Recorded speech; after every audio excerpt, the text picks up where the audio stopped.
This program features live coverage of an African safari and may include animal kills and carcasses. Viewer discretion is advised.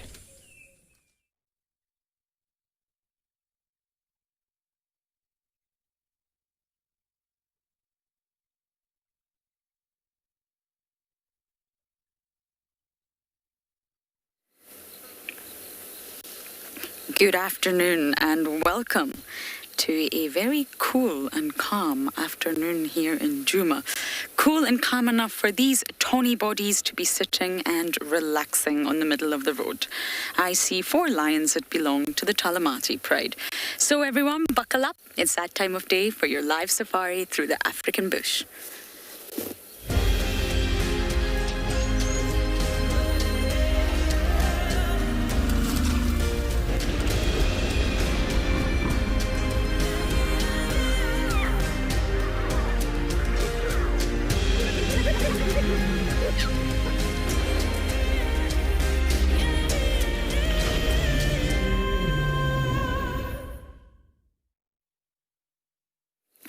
Welcome on board. It's a pleasure to have you on the back of my vehicle and all the other vehicles that we will be coming to you live from different locations here in South Africa. My name is Lauren. I do have Davy on camera. These guys are the Talamatis on Djuma once again.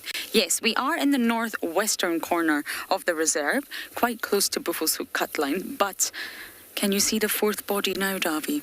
He was a little bit confused when I said 4, but yes, there are 4. Or there's possibly more, actually. I could be lying, but I can only see 4. And the rest were at Jacana Dam earlier. So as I said, it's great to have you here, but you must talk to us. Use the hashtag WildEarth on Twitter, @FC on the YouTube chat, or if you're under 18, please email us. Your questions are most definitely the best, and you just send an email to kidsquestions@wildearth.tv. Or another option, you can register on the WildEarth website. Head over to the live safari page and you can submit your questions there. Now, I say it's cool. It's actually 26 degrees Celsius and 78 degrees Fahrenheit. So that's probably summer in Scotland, but it's rather cool for South Africa and overcast. So what I'm hoping is that our sleepy tawny cats here may get mobile slightly earlier than the norm. They normally wait until the temperatures fall, so it's much cooler for them to get mobile. But I'm really hoping that because it's already cool, it's already overcast, they're going to get up sooner. I don't know where the rest of the pride is. I believe they could be at Jacana Dam, but I'll try and find out. And because we're in the northwestern sector of Djuma right now, they're actually not too far away from the Nkuhumas, believe it or not. I think the Nkuhumas are still in the same place that they were yesterday, in the open area at Simbambili Dam. And unfortunately, Andrew tried very, very hard to get them for you, but it's just slightly out of signal range. They positioned themselves perfectly in a lovely little drainage line. But it's really not too far away. Yes, it's on Simbambili, but in terms of distance, it's actually quite close, which is remarkable. I'd love to see the Nkuhumas again, I really would, but it's fabulous being able to spend so much time with the Talamatis.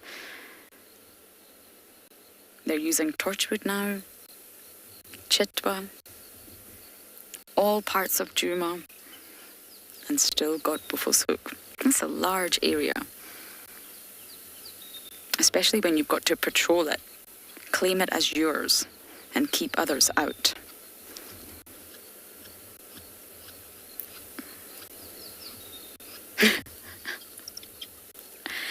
Kendra, I thought you were going to ask why do lions love sleeping, and I was going to say don't we all. But by the road, well, look at the long grass. Although I'm sure it's very, very comfortable over there, it's been raining, drizzling on and off, so sometimes the grass is wet, and I would much prefer to lie on a road than wet grass. But sometimes if it's a cool day, the roads will actually retain heat. They can actually be really, really warm on your body if you lie on them, and vice versa. So really, really hot days, sometimes the ground, if it's been in the shade, can actually be cooler. Now, when lions are walking or they're on patrol, they do tend to use roads. Why? They're the apex predator. They really don't have to sort of weave in and out through the vegetation and avoid being seen, as do leopards. They're a pride, they're numerous, they're at the very, very top of the food chain, if you like, and it's far easier to walk along a road than it is to weave throughout this thicket. Davi's just going to show you how thick it really is. Some of the grass is so long that it'll almost come up to the lion's neck. Can you imagine walking through that? It's going to take effort. It's going to use a lot more energy than just normally strolling along a road. So there's a number of different reasons why they sleep here. I also think they just sleep wherever they fancy. They're lions after all. That one on the right doesn't look very comfortable. That position does not look comfortable to me. That one does.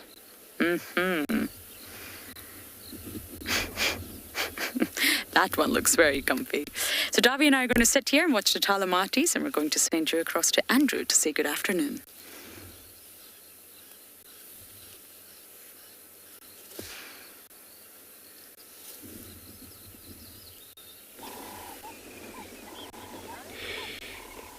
Good afternoon everybody. Welcome to Djuma Private Game Reserve here in Sabi Sand. We're actually on a very much higher point, top of quarantine, looking at the kudu busy chewing their card, right in the open, and all just looking around, each one take its position to look for a safety. So I'm Andrew, and on camera I have Simon this afternoon. So this is where we're going to start the drive for this afternoon. And by looking at them there, it looks like they're all relaxed, feeling very comfortable, as it's always best for all ruminate. When they do ruminate, chew their card, they also lie down, makes it a lot easier for them to regurgitate again.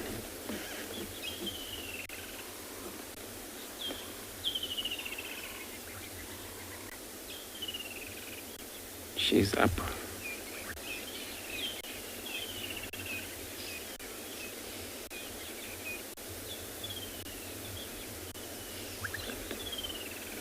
So we're coming to you live from these locations, and we would like to hear from you. We're happy to answer your question whenever you send them.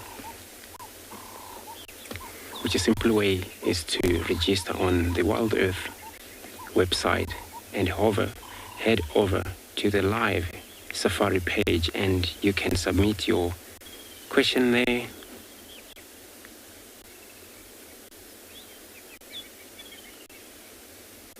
And we'll be having those questions for you, or answer for you.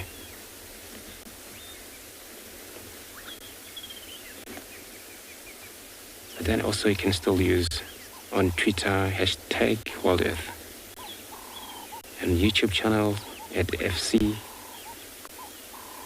If you're under the age of 18, you can use kids questions at WildEarth.tv.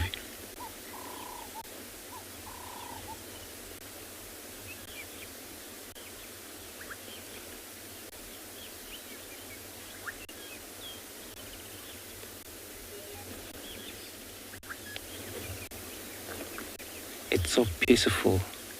There's also one of the young male that the horn is about to come out there in the middle of them. It's probably at least just above a year old when he started to see the horns are up a bit on the kudu.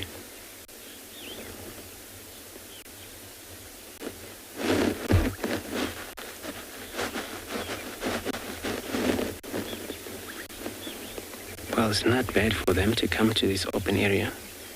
The temperatures of the day, 26 degrees Fahrenheit, 78.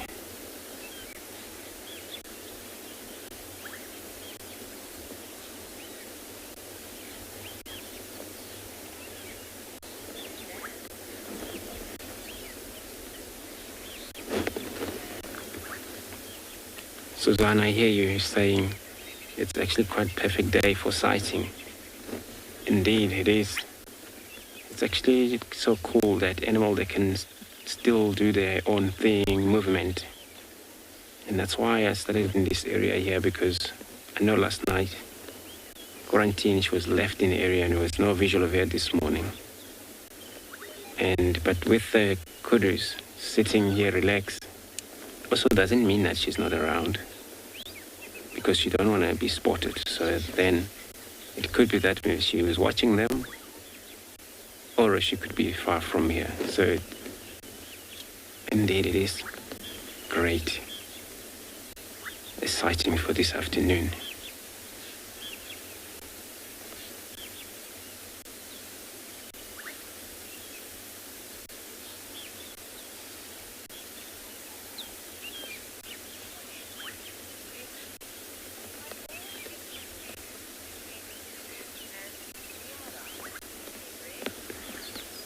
Henry, I hear you saying you always get confused between these species, Nyala and the kudu. Yeah, it does confuse, but Nyala, the females are always slightly yellow, but with this vertical stripes, they always Nyala. The male Nyala is probably grey, dark grey, but heavily beard under the neck and things, but they still have horns, but not twisted or spiral horns as they could have.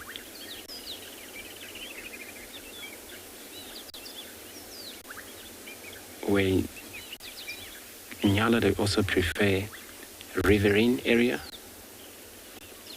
hiding thicket, where these two also prefer those bushes because they are browser.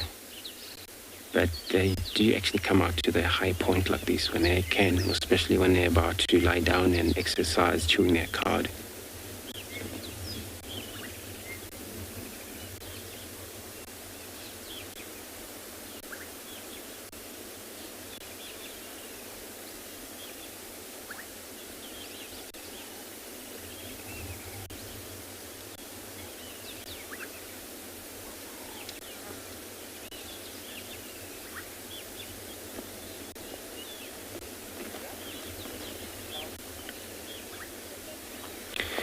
So let's spend time around here checking for possible tracks or anything we're going to find this afternoon for everyone. We're sending you over to Yapi with its elephant.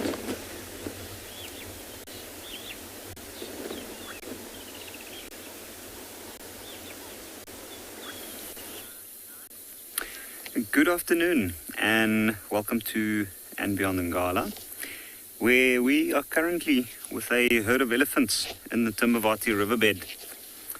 And you can see that there's a lot of excess energy because of the cool weather at the moment. And they're just, most of them are casually feeding, and then there's one or two playing around a little bit. Now, I'm Yapi, and behind the camera we've got BK. And this afternoon we thought we'd set out into the riverbed, see if we can pick up on any tracks of lions. With the cool weather today, there's a good chance that animals might have moved during the middle of the day and not the usual sleep or rest that they take in the heat of the day. And have a look at that. You can see that elephant is having quite a bit of fun. The one at the back's got a mouthful of food and throwing away something else. And the lazy one at the bottom.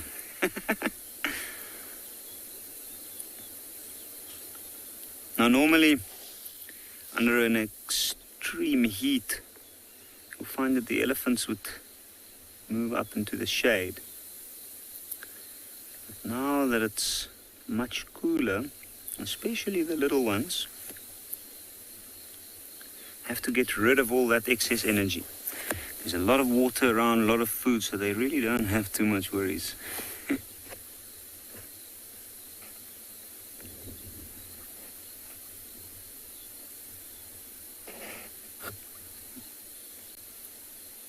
Now I've noticed that there's a few large females with these younger ones, and it seems like they're all quite comfortable with the little ones playing with each other. There was a bit of an interference just now from one of the larger females when one of the older males started playing too rough. Look at that little one trying to get up. The sand must be nice and cool at the moment.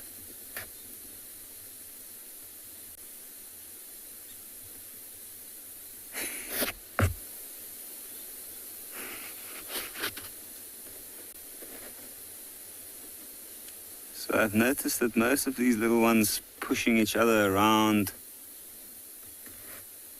especially kind of almost looks like bullying the little ones. Like you can see now that one's making that little one's life very hard.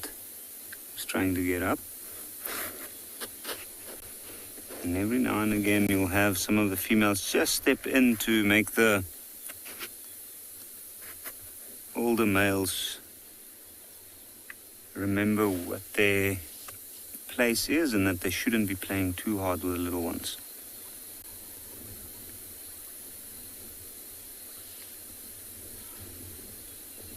I'm not sure exactly why they're up there. I know that they're feeding, and there's a lot of variety along the riverbed here, lots of good grass. But it looked like there was also a bit of a... Just behind where this herd is, there's a dip in there on the riverbank, and it looked like some of them were digging for loose sand there that they threw over their heads and their shoulders.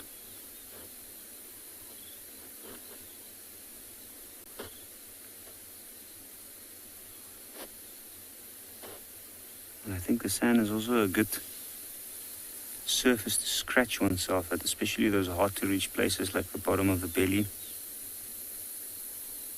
And I can imagine after this rain and the tall grasses, there's a lot of ticks and other skin parasites that might be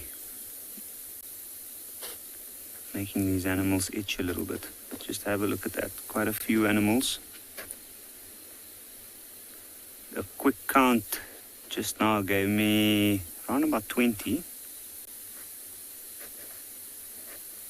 But I heard even more further off.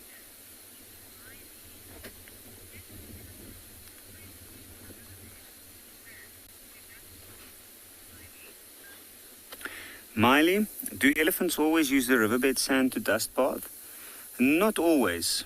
They also use areas with loose topsoil further away from the riverbed, like the actual dusty surface of the soil. But when they are in the riverbed, I think it's because of the coolness of the sand as well. Besides the fact that it's large particles, and it does aid a little bit with protection against the sun, it is also in a way to cool them down. You can see where those elephants are, where that one's laying down. The sand still looks quite wet there. And it's stretched out on its flank, trying to maximize the surface that touches the cool air. I think I'm just going to move back a little bit before this female and young one comes straight towards us.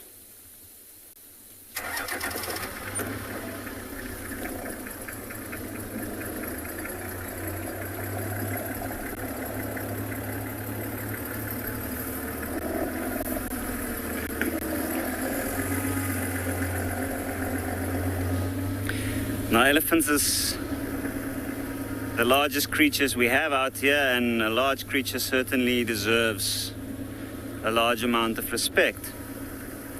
Especially with all the babies around, it's necessary to give them the right of way.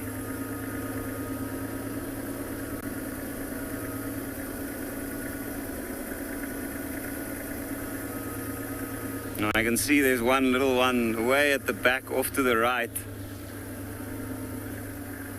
That looks like he's in a very, very playful mood at this point. And when one do stick too close to these animals, then you often find that their attention gets averted from whatever they were doing, and then they start paying attention to you, which is we would not like to interfere with their daily activities.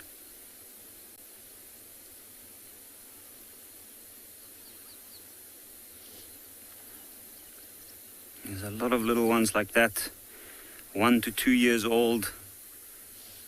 And these ones specifically, they have a... Ooh.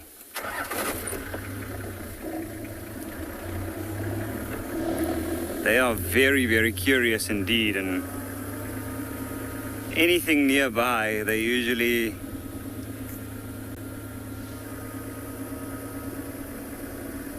start paying attention to.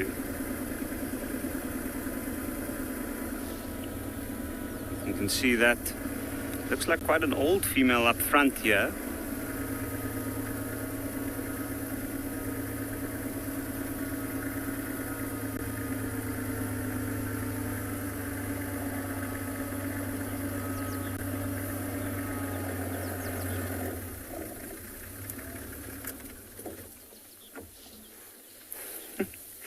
Look at that little one. You can see him holding his head up high, his tail out.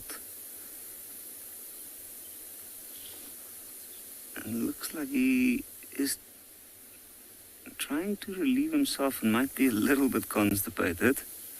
But he's also holding his head up, trying to make himself large. And what we're seeing there is normally what an elephant on the defense would do. Is back into a bush or a shrub, hold up its head, stretch out the ears to make himself look slightly larger. You can see the one on the right is much larger. And when herds congregate around areas with good water like we're seeing at this point, you often find that the young elephant bulls try to establish which one might be the strongest of the group. Now it's got high ground, so now it's got a little bit more confidence.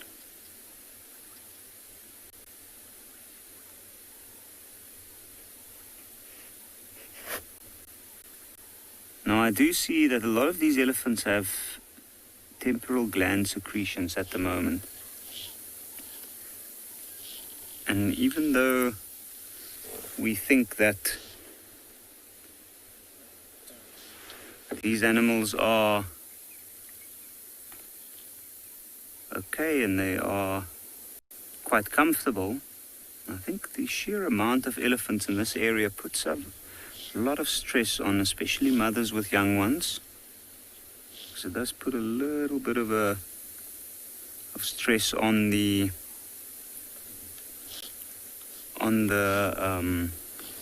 rest of the herd.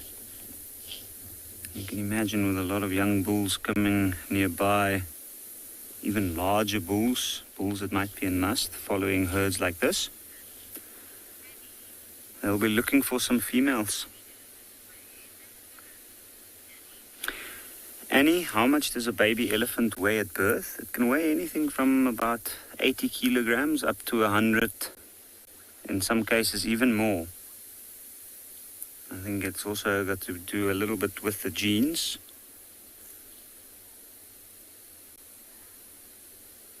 But it is quite a heavy little baby. And that weight will only be reached towards the end of the mother's pregnancy. Just look at that. It's rare to see a larger elephant like that lay down on its side.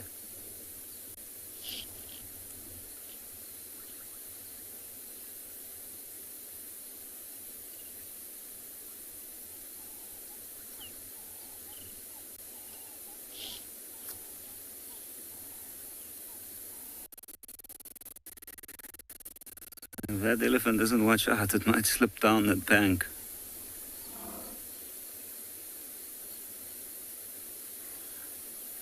Look at the little one coming over to come and give a hand to see what's happening.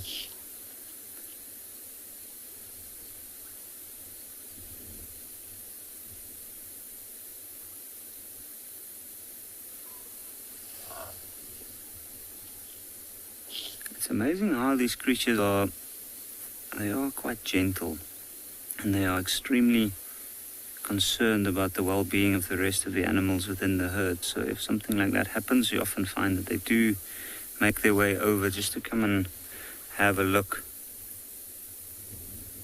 And it looks like that's looks like a dark patch of soil. So it's probably a soil that's a little bit more likely to adhere to the elephant's skin.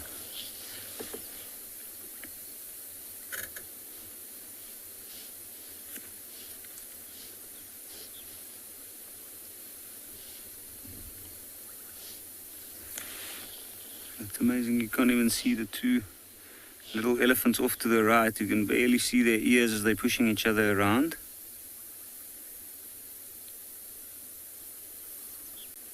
But there's a lot of good food around this area, and these elephants look to me like at this point they're slowly but surely moving over towards a nearby water source, which is just a small little mud pan.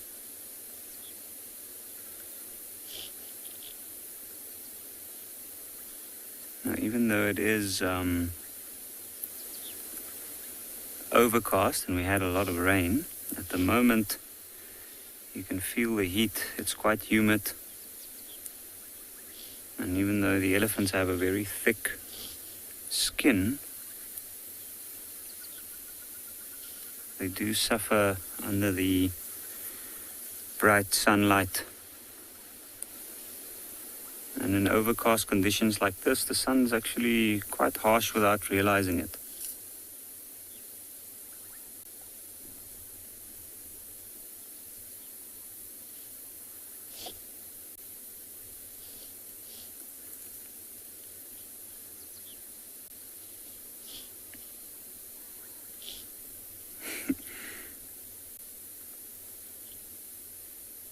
It's amazing to see like they're constantly aware of the other elephants around them, especially the younger ones.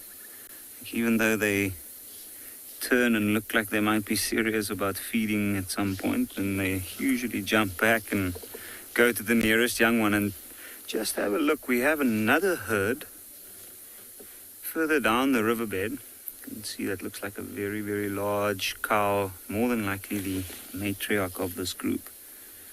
I can see one tusk is bent downwards.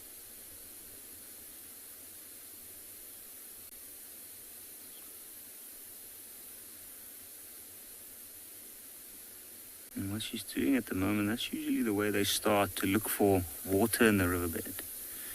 So they use the large, broad, flat foot, kick off the excess soil, and then start digging with the trunk.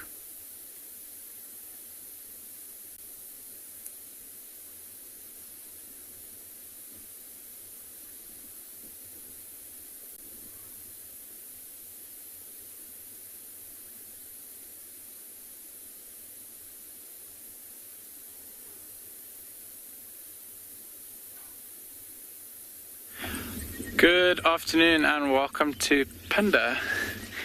We have found an elephant bull. You can see he's got a mouthful of food there at the moment.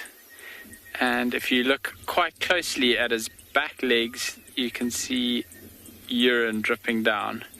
If you look at his temples, you can see there's a lot of secretion leaking out. This bull is in must. There's a very musty smell as well.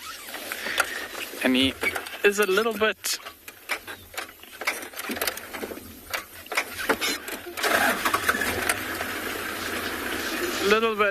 irritable this afternoon. You can see he's kicking dust now at us, so we're just going to make sure we give him his space. My name's Devin. Behind the camera we've got Odie. And welcome to Panda Private Game Reserve this afternoon.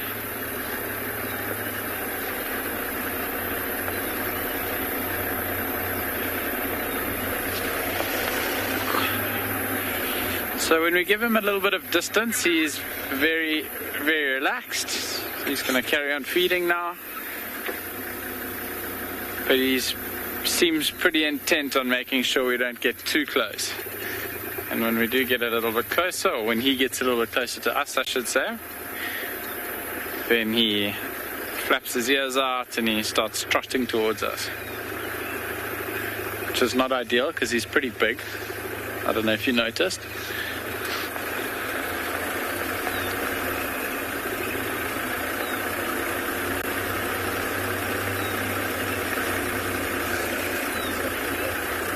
Yeah. Escort.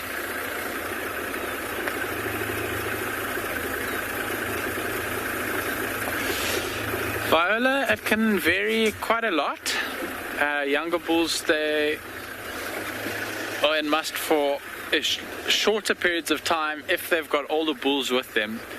So when they're younger, they are quite boisterous. Their testosterone that comes with must, or the increase in testosterone, is a new thing for them. They're not quite sure how to control it. And they can stay in must for a long time if there aren't any older bulls. What does happen though is the older bulls will they'll get boisterous, the younger ones, and the older bulls will push them around and sort them out, and they actually push them out of must. And then older bulls that are more in control can stay in must for much longer periods of time, and it almost has no impact on them.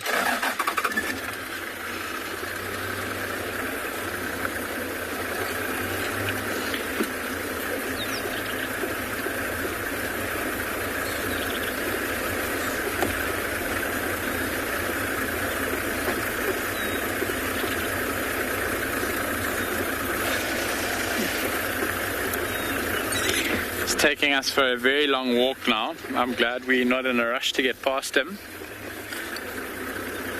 because that wouldn't be happening. Oh, there's some piglets on the left there as well. We've just actually reversed past them.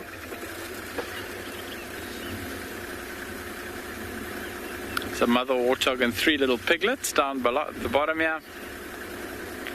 Very sweet little things. I'm just going to move back a little bit more. It might be interesting to see what his reaction to little piglets are. I wonder if he's going to get as annoyed with them as he will with us.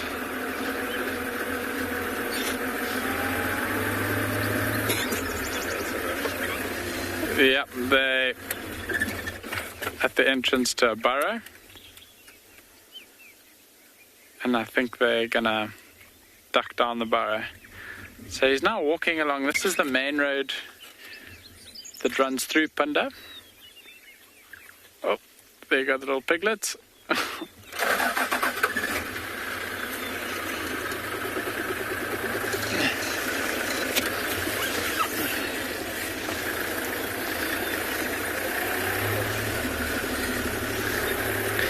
So we're just going to make sure we're going to try to keep about 40-50 meters between us.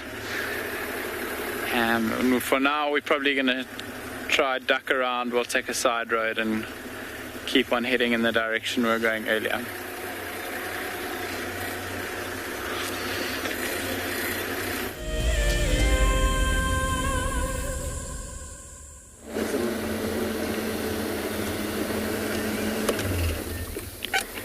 So now we have here a whistling duck that we see right on the edge of the water, the Gary Dam. And it's always beautiful to see them in this waterhole. They have a sometimes problem with Egyptian geese. Since they are so small, they get pushed off the lake. But I think is that because none of the Egyptian geese that I can see right now here, and they are so free to roam around, search for anything they can in the water.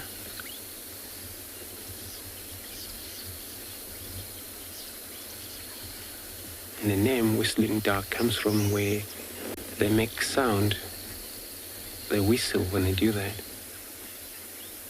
And they used to call white-faced duck.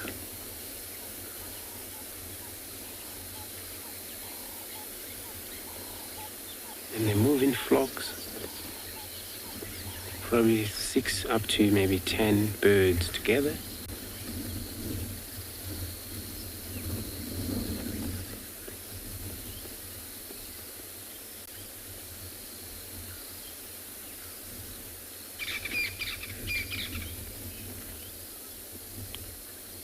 they're going to plan their forage around here just before other Egyptian geese arrive, because then they won't be free anymore.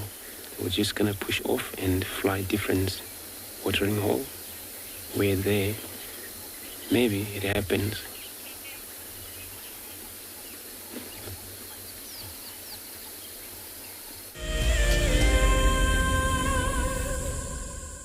Not moved very much. Definitely 4.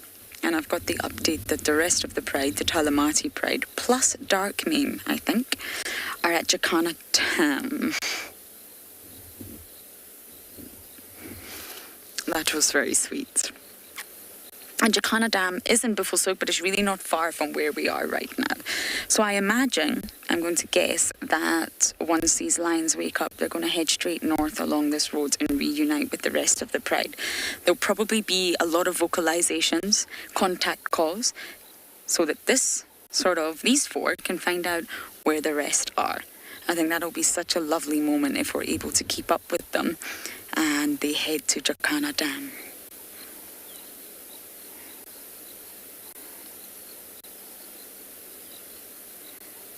Look at that big paw.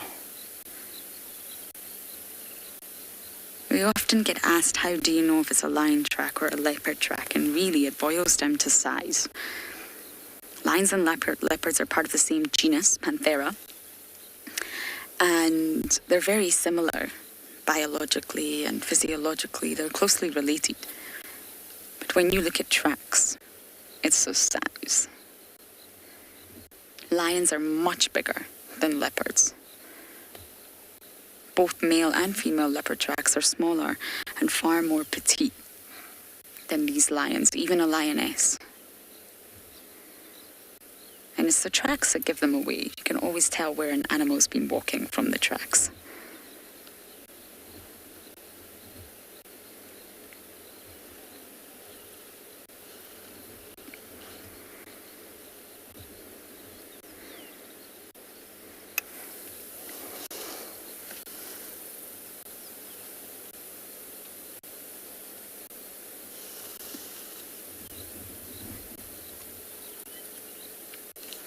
Oh, we've got a roller up here. Oh no, it's gone to the other side of the tree.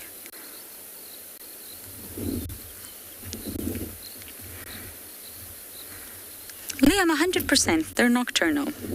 Lions are primarily nocturnal. Sorry, Davi, I think it's a European roller that keeps bouncing about on this tree, this dead knobthorn, landing on the ground very, very close to the lions, picking up insects. I'm just going to get my binoculars out. I think it's the Europeans. I'm still overjoyed to see these guys. Oh yes, from this terrible angle it really does look like... Yes, it's a European. Hello. You're not scared of the lions, are you? But yes, they are nocturnal primarily. You will see lion prides and coalitions be active during the day, and they're opportunistic. Weather patterns, environmental patterns will all affect the lion's choices. And if they're hungry, they're hungry. But generally speaking, across the board, lions are nocturnal. So yes, they will get active during the night. It's cooler, and they can also rely on that cover of darkness. So they can sort of sneak up on their prey. But in the Masai Mara, we witness lion prides, sausage trees, olololo, the owinos, very active during the day as well. But just like humans, we are diurnal, so we tend to be awake all day, sleep all night. For most of us anyway. So because they're nocturnal, they're of course going to sleep during the day. But I just think today they're just going to get a little bit more active sooner because of the temperatures. I could be wrong.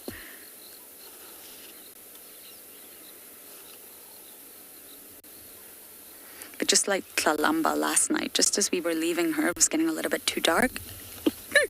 Bless me, sorry. She started to get active. As soon as that sun starts to set.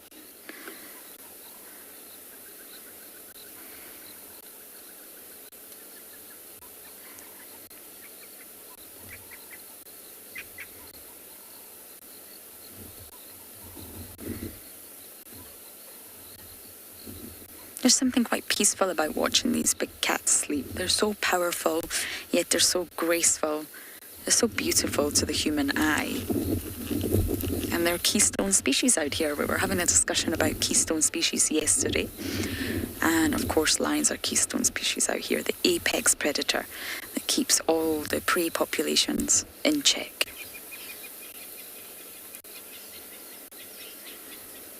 If the lion populations were to decrease or something was to happen, it would have a sort of domino effect on the prey populations, which would then have a knock-on effect on the vegetation.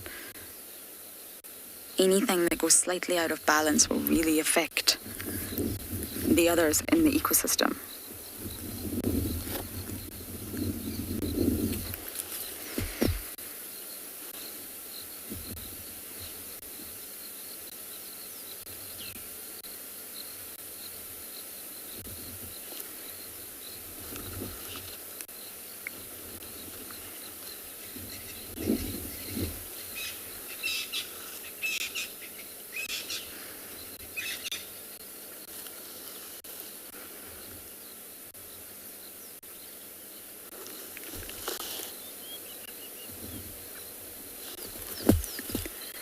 KB, that's a good question. One we get asked a lot, but it really depends. It's not really a question that has a definite answer, to be honest. It really depends when they last ate, what they last had to eat, but they're mammals. So the sort of fundamental thing that you must remember here is that mammals, just like us, our internal body temperature is maintained a constant temperature. It doesn't fluctuate unless we're sick, of course. And it's maintained through metabolism, and your metabolism is fueled by food. So therefore, mammals, in comparison to reptiles, have to eat a lot more often and regularly in order to fuel the metabolism. If they don't, then it's going to cause a lot of sort of disruption in maintaining the internal body temperature.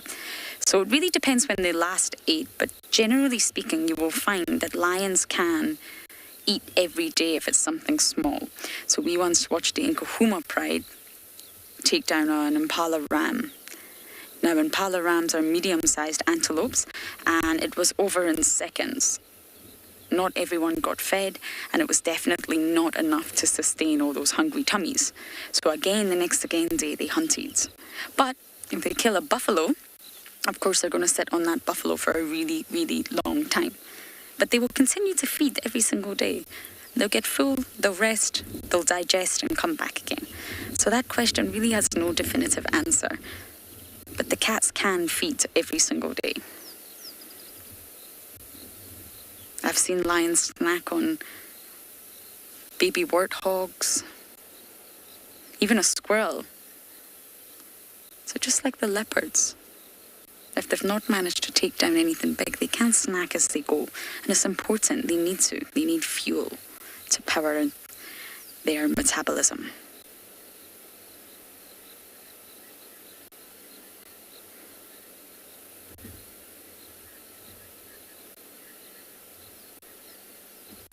And also to maintain the muscle mass, they're very powerful animals.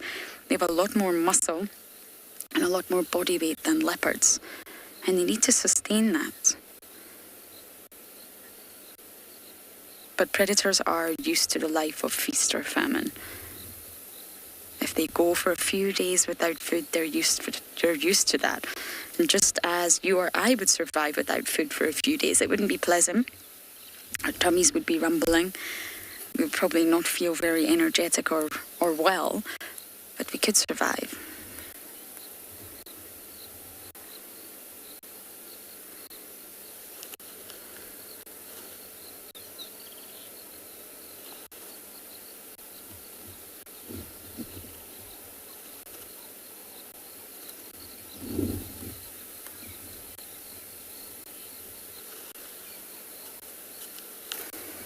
Faye, you're asking what do I like most about lions? Their social dynamics. They can be very fierce and very aggressive with one another. I have seen lions be extremely aggressive with one another, especially over food. I've seen female lionesses be very aggressive to the cubs as well, which is rather disturbing. But when they're together, the pride dynamics is really special. They can be very tender with one another. They just like to be in one another's company. And that's the females I'm talking about. They just love to groom and to cuddle and to touch.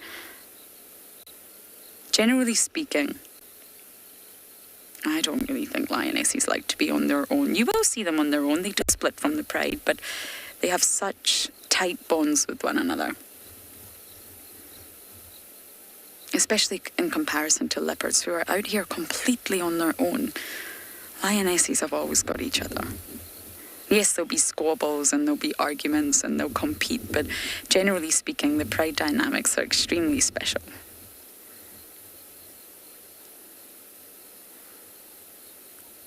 They must understand each other very well, and that's what allows them to have great success when cooperatively hunting, because they really do understand each other.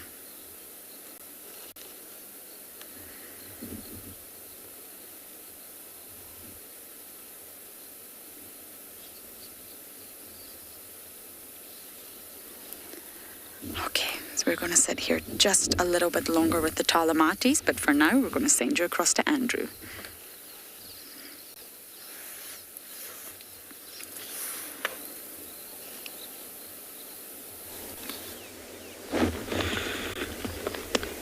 Thanks, Lauren. So we now have a Warbage Eagle. Looks like two of them. As you can see, they're all trying to print himself. One of the migration eagle that we find this time of year where it's wet, and they come to breed down here. There's one there, looks like a male on the lower right. And then now the difference is that there is a pale and a dark form here. There are always sometimes confusion, or can be confused birds. But there is a color difference where pale and a dark or light brown sometimes.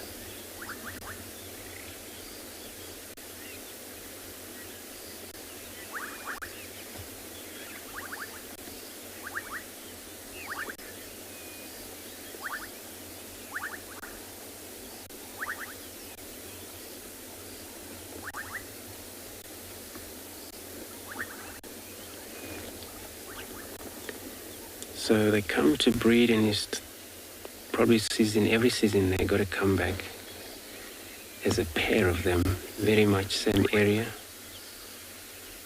Always they prefer to use the same nest as last year or last time they've been in the area.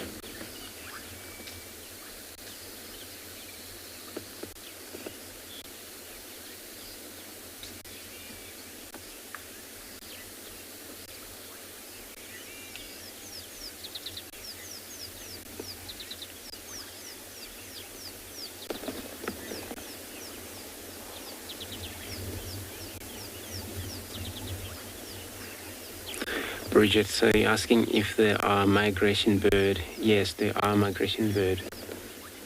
And you find them pretty much throughout the area, Eastern Africa, and sometimes in Ethiopia you probably see them as well when they disappear from here. This is when here's winter then.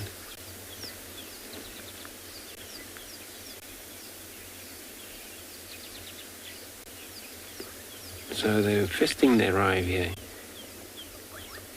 which is anything from October, November, they started to prepare their nest and lay clutch of one eggs or two sometimes, but recorded of one.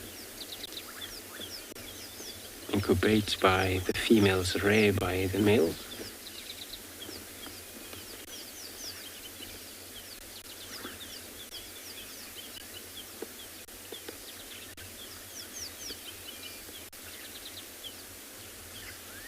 Which incubation takes probably 46 days mostly. And they're nesting for 75 days roughly.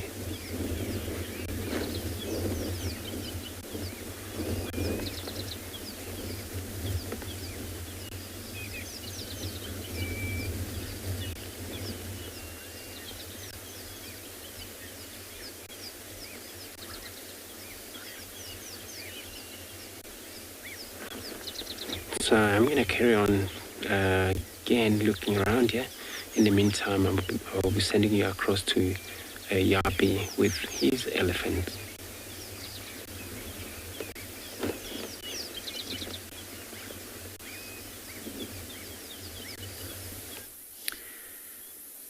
And we still with this herd of elephants. And this herd of elephants is crossing the riverbed again. Now towards the southern bank. Have a look, see that one female right in front. She doesn't have any tusks, and she just picked up a little bit of the cool sand to throw on her as she moves across.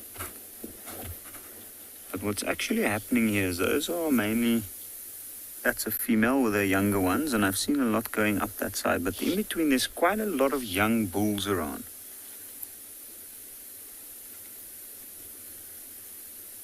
You can see the effort that it takes for an elephant to get up a steep bank like that. And those two have been pushing and going at each other for quite a while now.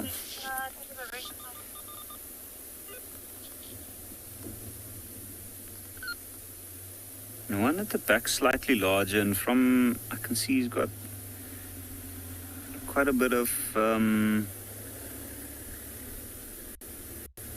temporal gland secretion that's indicating that he's in a little bit more stress than the one in front of him, but he's been pushing and chasing him and zigzagging across this riverbed for quite a while now.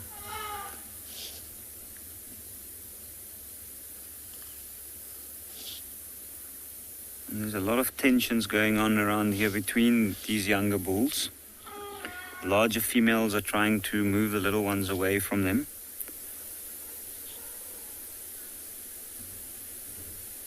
And there's a lot of competition going on between the young ones. There you go.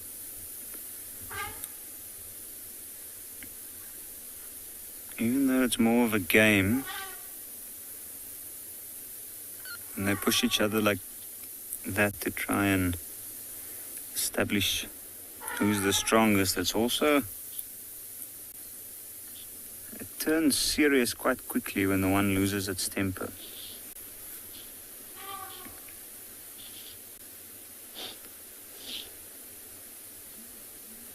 Now, I can't help but wonder why these elephants would be. Some of them sound really upset. And I can hear branches breaking.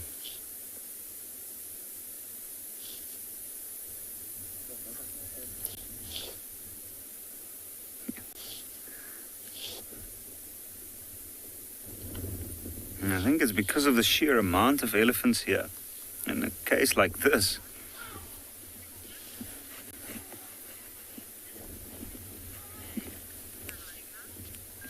Veronica, it certainly is amazing how far these animals travel every day.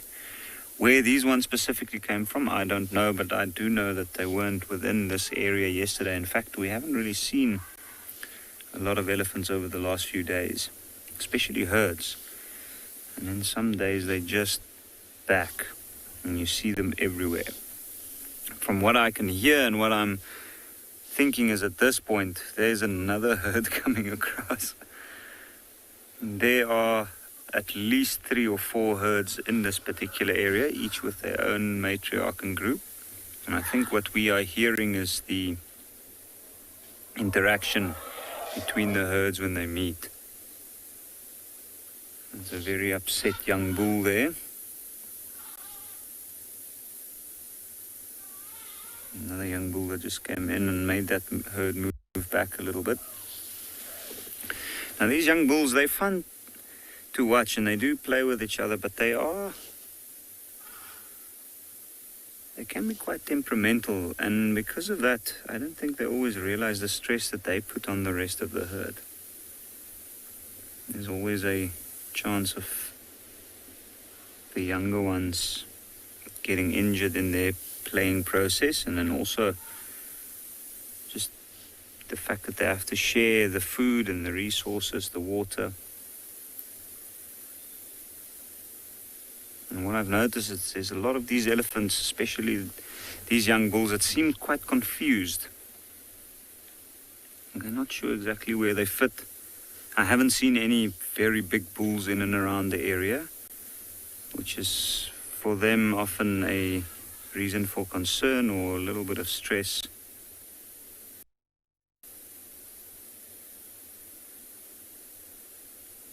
After the good rains we've had so far, you can see the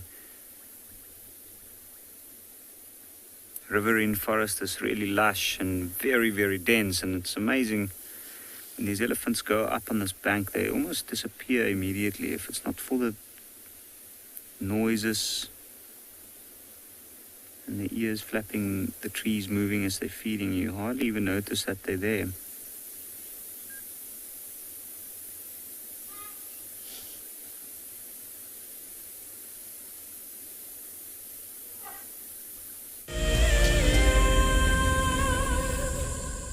Have you been watching Wild Earth and dreamt of being right there on safari with one of the guides? Well, now you can. Wild Earth is offering you a chance to buy a ticket to dream. You or a friend can hop on board a live Wild Earth show and join our guide on safari. The ticket is redeemable at any of our locations, anytime in the future. Only a limited number of tickets are available, so don't wait. Get your ticket now and start dreaming. Terms and conditions apply. My name is Ross and I'm a field guide at and beyond Panda Private Game Reserve. I love getting questions from guests on Wild Earth because I love sharing and learning information about nature with new people, and it also makes me feel like you're all joining me in real life. If you want to ask a question on Wild Earth, then you need to register on our website. Once registered, go to our live safari page and submit your question below our live feed. This is Rusty. He's my favorite vehicle, and we've been through all the good times here in the bush. Now, if you feel a connection to Djuma Game Reserve like I do, then we have a fantastic opportunity for you. You can have your name engraved on a brushed metal plaque just like this one, and we will attach it to Rusty so you can always be with us on safari in spirit. We will even send you a digital photograph once your plaque is mounted on Rusty. Spaces are limited, so grab your spot now. Hello, boy. You are a monster. And he's coming right up to us. Hello, boy. Oh, settle down. Settle down. He is very, very close. He's pushing his trunk against the car. You can feel the car moving. Hey, hey, hey, hey. Stop that. Expect the unexpected here on Wild Earth daily.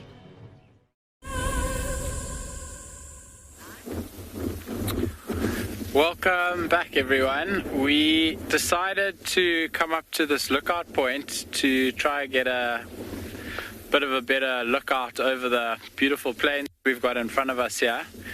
And we've been able to see quite a few things. I've got some wildebeest quite close by. I saw some buffalo off in the distance somewhere.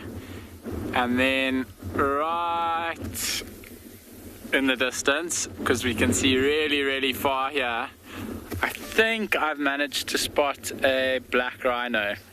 It's definitely a rhino. Me and Owen have been debating about whether or not it's a black or white rhino.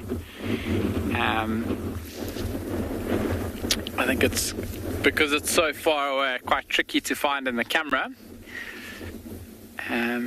And the only real feature we'll be able to see from a distance like this is the back of the rhino. So if the rhino's got that kind of horse-shaped back, so if it's completely concave, or if it's got a little hump in the middle like a camel, then we know it is probably a white rhino. But at this distance, and the rhino's lying down as well, really, really, really tricky to see.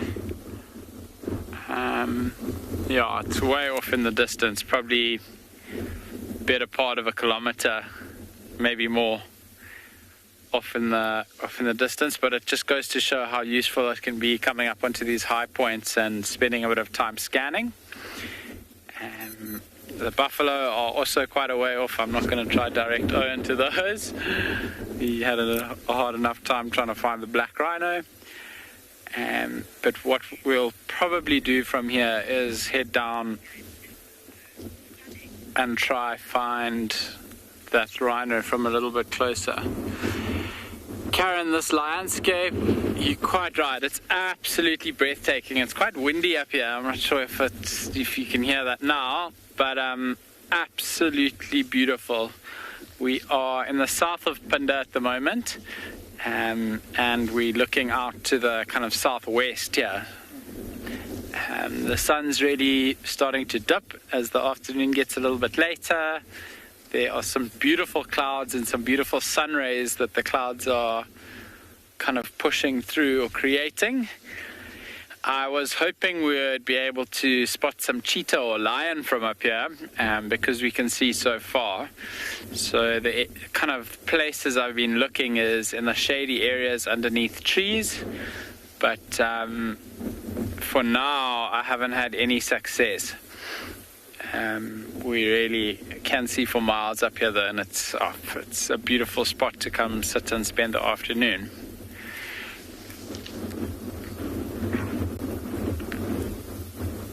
I'm going to spend a little while longer scanning. You can see the grassland nature of this part of the reserve. So Panda is really, really diverse, and we've got a number of different habitat types. But in the south here, it's mainly this like open grassland. You can see lots of grasses out here, especially higher up on the hills. As you go down into the little valleys and ravines, there's a lot of slightly taller thickets. And those thickets are actually really good for black rhino. So we use this kind of technique of getting a little bit of height above the lower drainage lines to stop and scan. And it's actually a really effective way of looking for black rhino, which is really cool. Black rhino don't eat grass so much, they eat mostly leaves and branches. So there are black rhino in this area. As you can imagine, any animal that eats grass, this is like heaven for them. So white rhino, sometimes elephant, zebra, buffalo, and wildebeest, impala. This is all kind of prime habitat for them. We also often find a lot of our cheetah when they give birth or have new litters of cubs. They'll have them in this area here.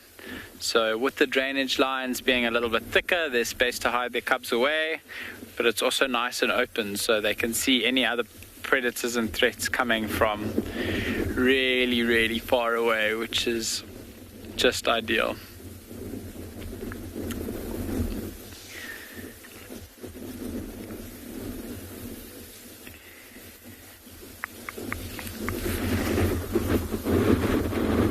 I think I've managed to spot some more rhino in the distance.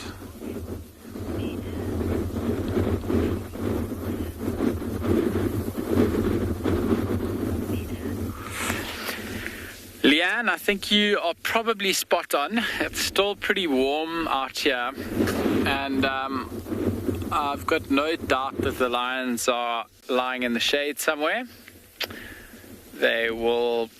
It's quite unlikely that they'll be out in the sun at the moment, but I was hoping that they would be underneath slightly, maybe a thicker tree, slightly more open tree, so that we can see into the shade underneath it. So there are lots of trees like that up, and lots of trees that we can see like that up here. And fortunately, all the ones that I've scanned seem to have very little lying in the shade underneath them, bar a few impala here and there. But if the lions are in the kind of lower down in the drainage lines in those quite dense thickets, you are quite right. We're probably quite unlikely to be able to see them from up here. But still, I think a worthwhile exercise to come have a check. and it's been really nice to be able to show you this view. I think it's probably one of my favorite viewpoints on Panda to stop at.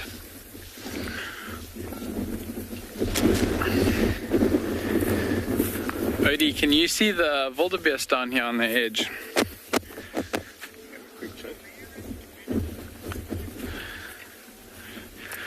Donna, the rarest animal. Oh, that's a tough question. We have got pangolin on Panda, which have been reintroduced in the last year and a half, and they are pretty rare, but we do see them. So I suppose, so we can just see there's a herd of wildebeest. So I'm going to duck through the camera. Not too far away. I was just asking Odie if he could spot them. But yeah, so pangolin are pretty rare. We've got a handful of them on the reserve now, and that's part of a greater conservation project, which is actually really cool. We also have other animals. So, for example, aardvark and honey badger. I have personally never seen either of them. We see tracks of honey badger every now and again. Maybe once every 6 months to a year, a ranger will see one late at night, and it's pretty much the same with the aardvark. So those two species exist here but are really quite rare. And then there's a couple other animals that are really actually endemic to this area. So we've got a number of endemic birds. There is a little bit of forest type called sand forest, which is, there's really not very much of it left. And because there's not much sand forest left, the birds that live specifically in the sand forest, there's 2 or 3 of them, only exist in very small areas, and because there's sand forest on Panda, we can find some of those birds here, which is really cool. And there's also a spider that was discovered, if I'm not mistaken, in 2016, a button spider. And because it was first described by science on this reserve, it's now called the Panda button spider. There's also a Panda rain frog. So in terms of unique and special species that are rare to see, there's quite a lot happening on Panda actually. One of my favorite birds to see is a southern banded snake eagle, which is also really rare. It's been the New Roberts book says that there are less than 50 breeding pairs left in South Africa. So that's 100 adult birds in the whole of South Africa, and they only occur up here on the northeastern coast of KwaZulu-Natal. And we do see some of those every now and again as well, which is, I mean, it's incredibly special. And we're incredibly fortunate to have pairs that are living and occupying space on our reserve where we get to see them. Now, by no means are any of those animals easy to see if you come visit, but yeah, they are here and we do see them periodically. And for me, being in a space where there's opportunity to see that type of thing is really special. And I'm really appreciative of the opportunity. I've started rescanning bushes and trees in shady spots, and in the hope that I missed something. I'm not too sure I have. There's some zebra.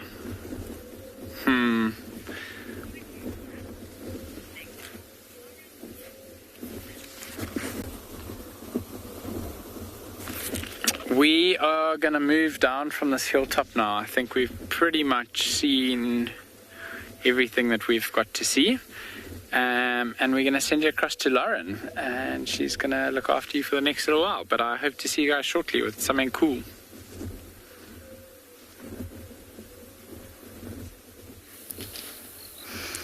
Our cats, which we do have, are still flat.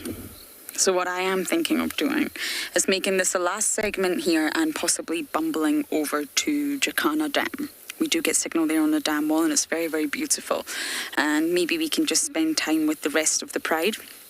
And you never know, they might become a little bit more awake than this 4 here.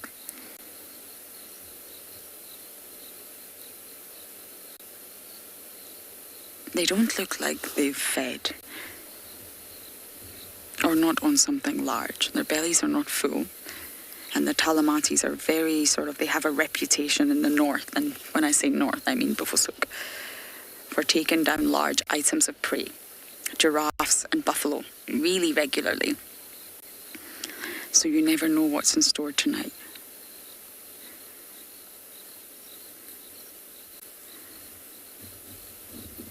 The bigger the prides, the more cooperation, the larger the prey that they can take down. They all fulfill different roles. And what happens is when large items of prey, like your buffalo, like your giraffe, are not present in the area. And that was what happened originally last year when the Nkohumas started wandering a little bit down south to see if they could go in search of more buffalo. They followed the buffalo and they ended up just pushing slightly more south.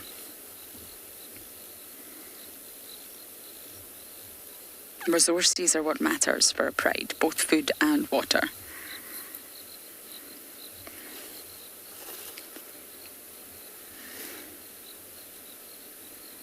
Mats, a lioness would leave the pride but not to join another.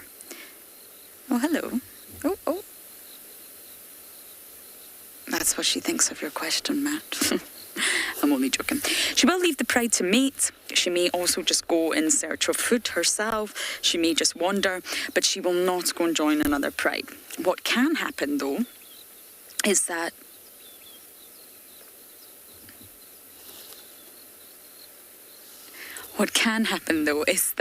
the pride can get too large. And it's not sustainable. Too many mouths to feed can get a little bit aggressive, just too large, reach the maximum capacity for that pride, and they can break away, they can split. So they'll still be related, and they may still be slightly friendly towards one another, at least for that generation. But prides can split into separate prides, and we call this breakaway prides. But a lioness herself will not go and join another pride. Even if she tried to, it's highly unlikely another pride would accept her.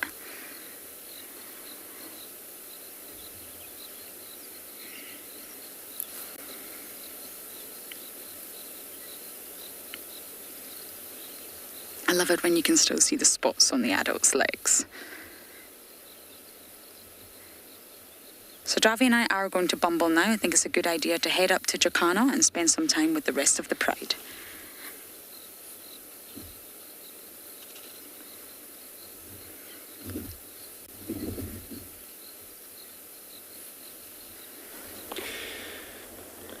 Thanks, Lauren. Now we have here the Dwarf Mongoose. And actually, I haven't actually seen the Dwarf Mongoose in a while. And then all of a sudden, just around the corner, there is a few of them there in a termite mound, where I believe this is going to be a chosen mound for an evening or a night, because they are very much dino.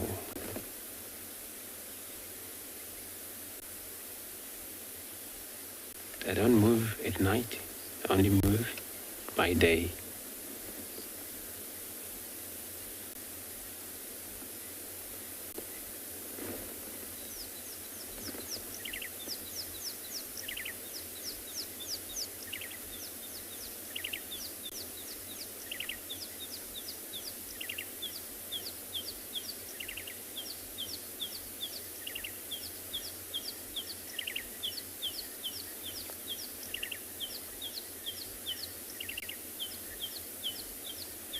And before they got to make sure when they arrive into the mound, make sure that it's all safe. That's why they're all just going to be sitting there checking if anything watching them while they're arriving in that mound.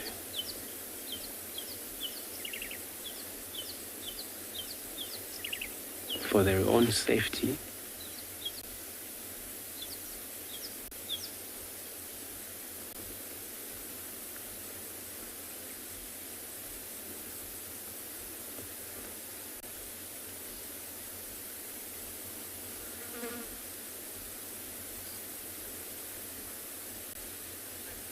So they are also hunted by eagles.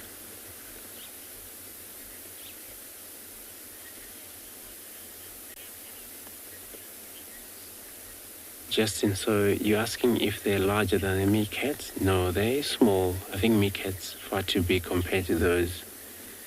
Although I haven't actually seen it physically, meerkats, but I know they're a lot bigger than this one, than Dwarf Mongoose.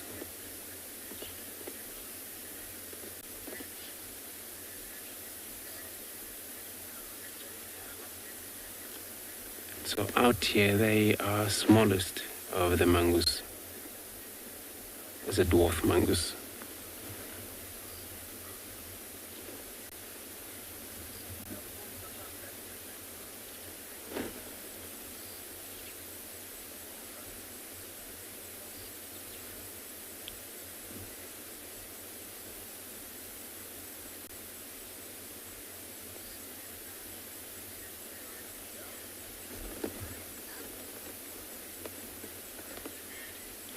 Dorsey, and so you're saying you love dwarf mongoose. They're actually cool creature. You won't go wrong loving them for sure. They are very much playful, just like an elephant when they are together, foraging during the day, visit sometimes humans' garden and play around gardens, dig around the garden, or look for crickets then, insect. So you wouldn't worry about having them in the garden, then you know for sure. After that you're going to have to repair the ground, but all the crickets will be taken. So they are quite cool.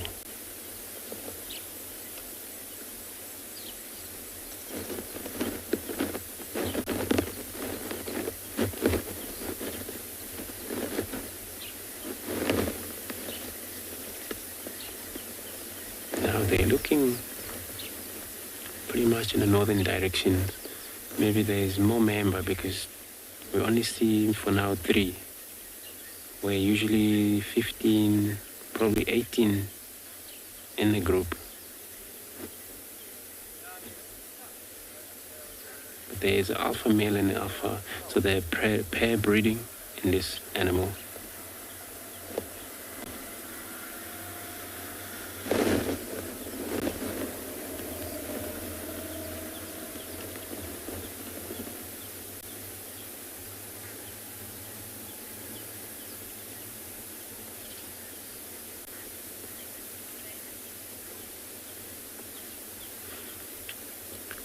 So I'm gonna move on, check, but no leopard yet, trek even.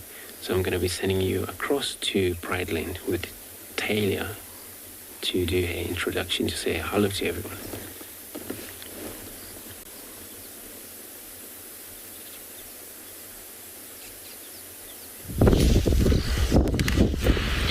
We've decided to take a break from driving around this afternoon to just enjoy the company of this young elephant bull who's happily picking through all the bits of vegetation, looking for some grass to eat.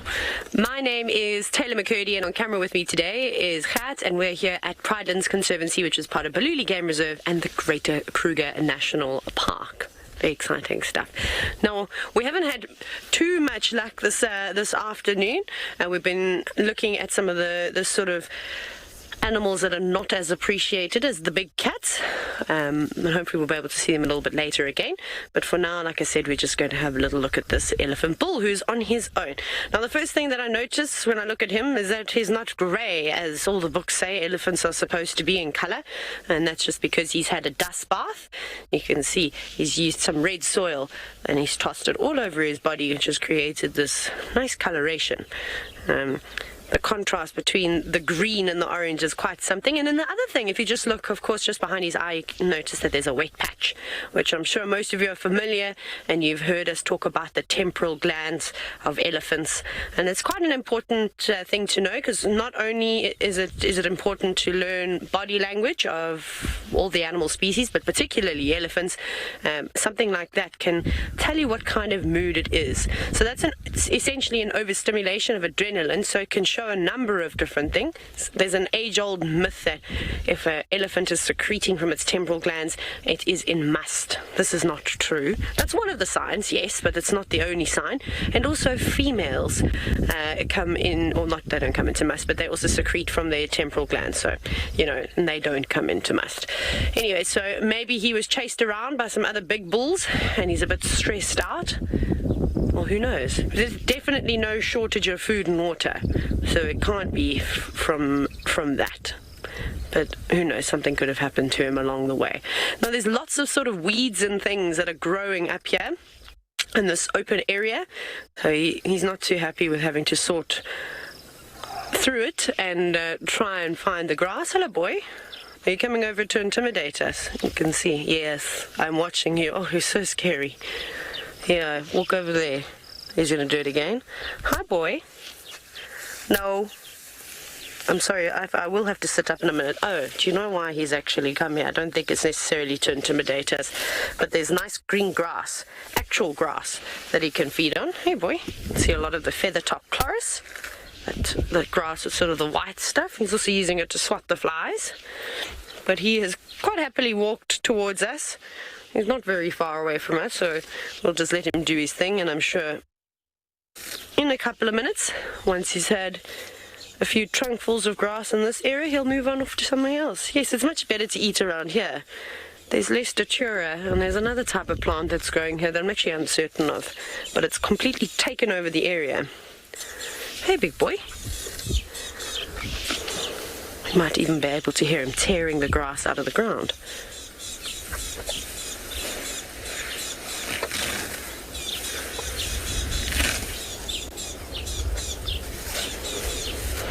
That's quite cool to hear that. You can also hear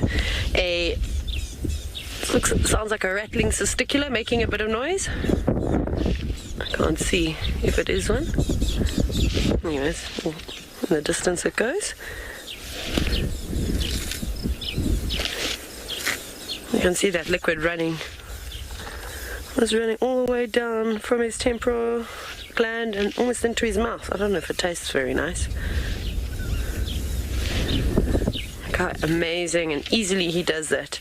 It's quite funny when you watch the little ones and how uncoordinated elephant calf is when it comes to pulling trunkfuls of grass out of the ground, and how as they're older it's just sort of second nature to them. It's really fascinating to watch those little ones grow up and figure out how to do something as basic as, I suppose, feeding.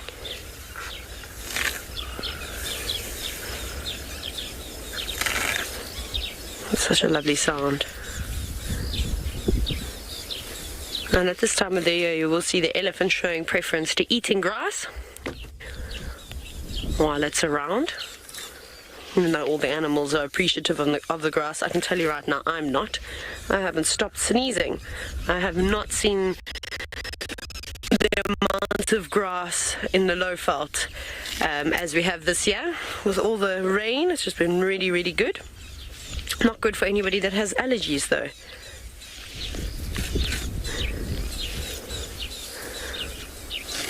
Chomp, chomp. I hope he doesn't go behind the car. That won't be too fun. It'll be difficult to film him then. Might actually be a tawny flank prunier that's making that noise, but I can't see where the bird is. Probably sitting on top of a tree somewhere, but unfortunately I'm not able to rotate my neck in that angle to have a look. Oh, you just dropped half of it out. I think what's happening is that as he's crunching into that grass, he's just chopping off the roots. And then that bit's not going to be very favourable to eat. You can see there's lots of soil on it, so he's not really doing much by... Normally elephants will just shake all the loose soil off, but perhaps it's a lot more compacted because of all the rain.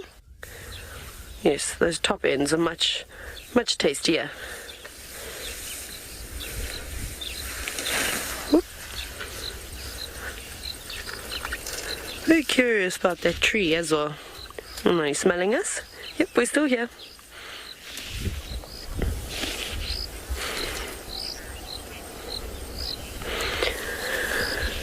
Molly, elephants, they do sweat. You'll see they'll sweat in certain parts of their body where we can sort of notice it. So like at the back of their ears, you'll often see them sweating. That's why it's so important for elephants to cool themselves down by either flapping their ears or actually throwing lots of water over themselves, or as we see quite frequently here on Pridelands, they'll go for a swim. But they don't sweat as well as we as humans sort of sweat. So that's why it is important that they constantly actually use a lot of energy throughout the day trying to keep themselves nice and cool. Today this elephant is really lucky though, because it hasn't been very hot, although the sun did break through the clouds at one point.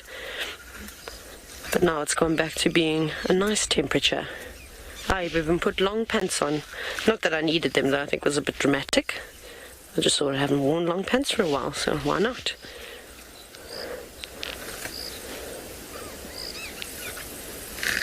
Oh, he's turned away from us. But it's nice that he's so relaxed. You can't tell me that this elephant is upset with us if he's quite happy to have his rear end towards us. He does watch us every now and then. Got to keep a close eye on us, I suppose.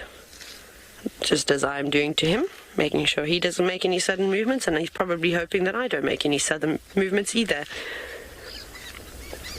There's also some other birds you might be able to hear in the distance. I don't know with a bit of a breeze, but there's some southern white-crowned shrikes flying around. There's actually quite a few of them, making quite a bit of noise. I think they're all happy as well, with all the insects that are around. Lots of grasshoppers at the moment.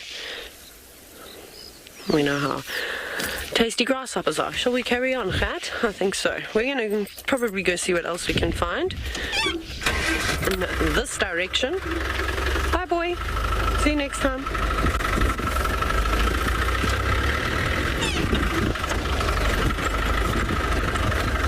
And hopefully we'll bump into some interesting animals. I'm not sure what though. It'd be nice to see a lion, but wishful thinking. Though there were supposedly some lionesses that crossed onto the property last night or are coming in this direction, but with all the rain that we've had, those tracks are going to be washed away. We must have had over 50 mils. I'm not sure how much rain we had. Did you hear, Kat? No, I also didn't hear. But it was a lot. I think all the pans are going to be nice and full. Little sparrow.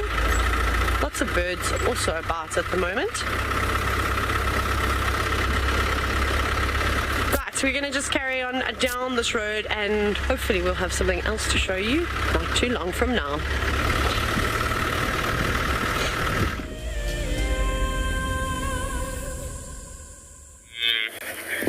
Sorry, everyone. I don't know. You can cross with them. Copy? Sorry, everyone. I'm just updating them. There's no other vehicle here at the moment with the lion, so I'm just letting everybody know that they're now mobile. Just the last time you saw us with the Talamatis, they got up. It was a very slow scenario. Lots of grooming, lots of yawning, toilet time, but they're awake. And of course, they're heading north. They made some soft contact calls and they're definitely heading in the direction of the other members of the Pride. Why they're split in the first place, I'm really not sure. But this happens. Lion prides sometimes split. Sometimes individuals go off on their own together. Sometimes pairs go off, or sometimes little groups like this. But they're definitely going to reunite. So I was just making sure that there's space for us in Buffelshoek, because in about 3 minutes' time, we're probably going to lose signal. But we'll follow them. We'll pop back up again, and we'll be on a completely different property. Now it's 5:30 here in South Africa. So it's definitely earlier for the lions to wake up than they normally would. And it's because of the conditions. It's cooler, it's darker in terms of the fact that we've got a lot of overcast clouds, and that's exactly why they're awake now. If it was a really, really hot summer's day, they would most likely still be flat. You can see they're waiting on each other. Come on, slow coach. We're just driving very, very slowly behind them and giving them space. There's not much room to maneuver on this road, but sometimes it's better if you can get ahead of them. But in this situation, we don't have a choice. So we're just going to follow them far behind.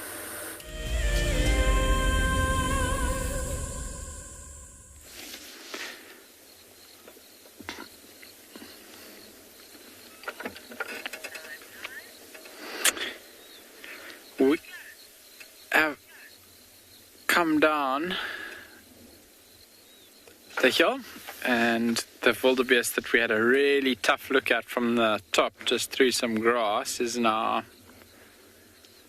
a little bit easier to see. So this is a herd of mostly females. There's one male that I can see, and then there's even some little calves. So a lot of the plains game, as we call them, will have their calves at this time of year when the food for them is most abundant, when the grass is super lush and green after the rains. And these wildebeest timed it pretty well. Hey? These calves are now, I think, around 3 weeks old, between 2 and 3 weeks old. And there are 3 with this little herd. So all 3 of them are now lying down. One on the far left being groomed by its mother, I think. She's giving it a rub and a lick and maybe trying to coax it into getting up and moving again. And I was having a look just before you came on, and I think there's at least 2 females that are still pregnant here that might drop calves, and that maybe today, maybe in the next week, maybe in the next 2 weeks. But a very, very precious and beautiful time of year to be out in the bush, because we get to see all these very cute little young animals. We saw the elephant chasing those little, elephant walking down the road and disturbing those little piglets, the little warthog piglets. And I'm sure if you've spent some time on WildEarth in the last couple of weeks, you would have seen all the little impala lambs that are around at the moment as well. So there really is a lot of young life, which is really, really sweet. These little wildebeest are really cute little animals. You can't really say the same about adult wildebeest, I don't think. Not in my opinion, anyway. Can be described as a few things, but cute's not one of them. The calves, however, they're pretty cute though, and the fact that they're so brown is also quite sweet. Very, very different from the adults. If you have a look on the calves, on top of their skulls, where their horns will be one day, you can kind of start to see the little lumps appearing there. So they're born without horns, and those horns will grow through. I have just spotted a black rhino off to our left, so I'm going to try direct Odie to it. So Odie, it's on the left over here. Can you see it standing in the middle of the open field on the far hill? So as the hill rises on the far side, over there, directly across to our left. Yes, okay. So we're going to pan across here and see if we can get this rhino for you. The way that this rhino is holding its head, the the shape of its back, even though it's probably a good couple 100 meters away, that is unmistakably a black rhinoceros. Very, very cool to see. Super rare. And where it's positioned at the moment, also quite unique. It's out in the open, which is really quite cool. You don't often see black rhino out in the open. I was mentioning earlier that they spend lots of times in the thickets. So maybe it's swapped place with the lions now. Lions in the thickets and the black rhinos out in the open. Black rhino are actually notoriously skittish as well, so to get close to them is quite tricky. But I do think this guy, there's a road not too far away from where he is. Anyway, significantly closer than we are now. I'm not sure if he is going to maybe run towards the thicket as we move closer though. So from here, for now, I think we'll take it in and make the best of this view. Wow, that's so cool though. So it could have been that one that I thought I saw lying down earlier in the grassland. I wasn't sure if it was a black or white rhino.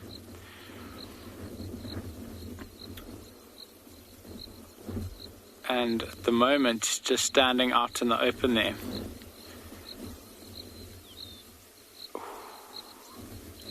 So if you look at the shape of the back of the rhino now,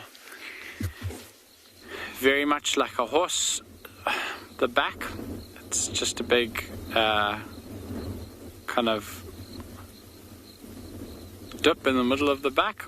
Now, a white rhino would have quite a substantial hump in the middle that you'd be able to see.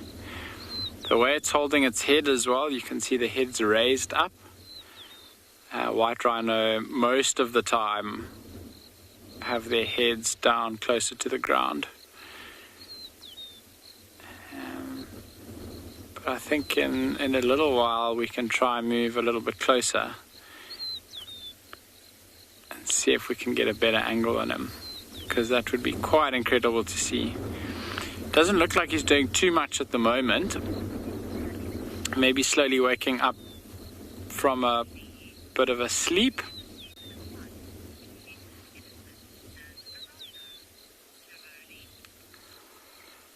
Chavoni, I've never seen elephants and rhinos fighting. I've watched rhinos and rhinos fighting.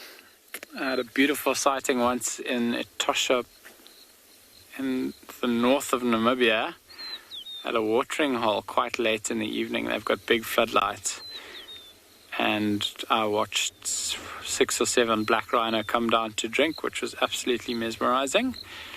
And they were having a bit of a rev and a bit of a go at each other when I watched them. And I've watched elephants chase hippos before. But I think for the most part, the elephants are the biggest, and everyone else knows that. So everyone else that knows that they should probably move out the way if an elephant decides it wants to walk through an area, even if they're standing in the way, just like we moved out of the way of that elephant earlier. Rhinos they're pretty well versed in the hierarchy of the bush. I think they'll move out pretty quickly for elephants.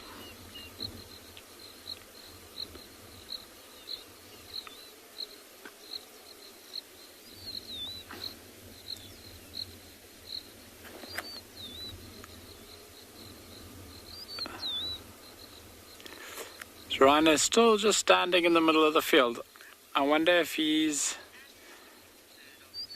managed to smell or see something that he's not sure about, so he's just standing and watching. I can't see from here though, so what we're going to do is we'll leave you for a little bit. We'll send you off to Andrew with a big bird of prey, which is going to be a treat, and then when we're a little bit closer, if he doesn't run away, we'll come back to you and see if we can give you a bit of a closer view of what's happening on that side. Thank you very much. Hope you get right there with this black rhino. Here we got a Wild'earth Eagle sitting in that very dry wood, but looking away from us right now. And I'm not sure what's it's happening, because it looks like a two male in the area, where it's actually slightly common or uncommon to see two male together sometimes, because then it's a fight. And when I looks like they're all fully grown, unless if there is something that died in the area. Then of course that would make sense when they can perched, waiting for anything, hope to feed on whatever remain of the carcass.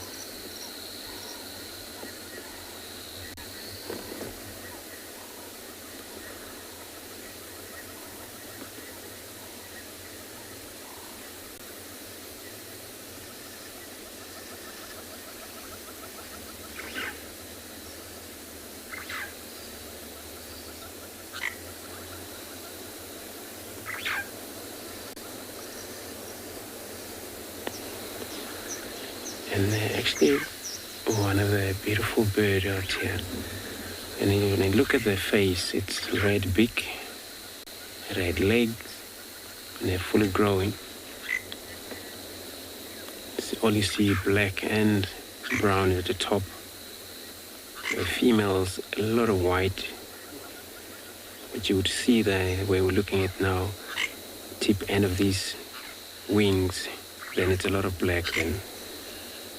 So it's not in a female, it's in a male.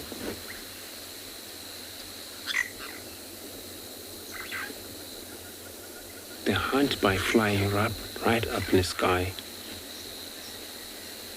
searching. They can also feed on ground, birds, eggs, carrion, fishes if possible.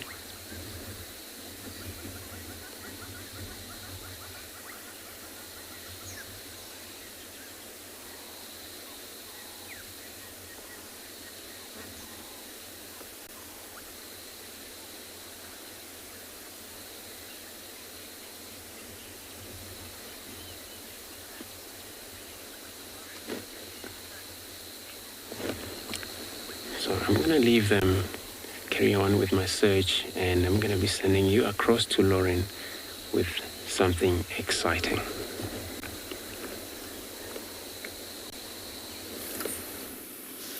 It's all very tense. The Talamati, they were stalking the impala, but they've been spotted, absolutely been spotted. The impala have ran, but what that does tell us is that they're hungry. They tried, but I think there was just too many impala. That was a really large herd, just as Sydney's Dam, and they're crossing over. You see where that lion is right now? It's now stepping into Bufosuk. There's one impala, Davi. You see that one? Just right there. You just had it. Oh, they are not happy. They're challenging the lions. They're snorting. We can't hear it from here. It's quite a distance. But they're alarm calling. Oh. That's what I just love about impala. When you see your predator, stand your ground. Okay, Davi, shall we try and get closer to make sure we don't lose the lions?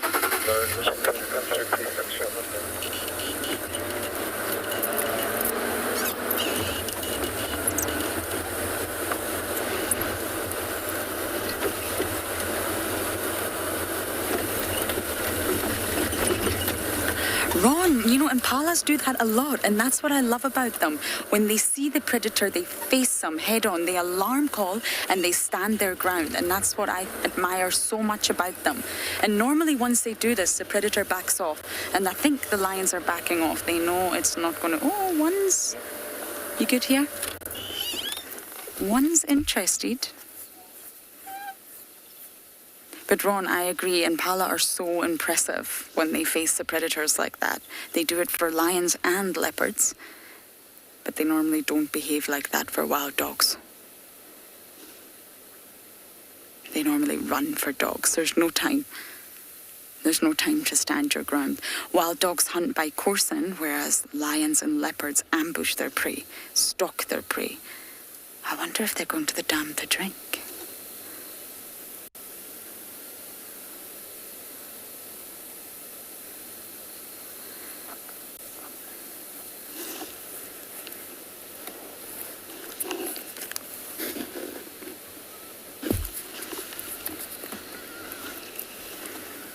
I think we could just maybe turn this corner a little bit and see if they're heading down to the dam.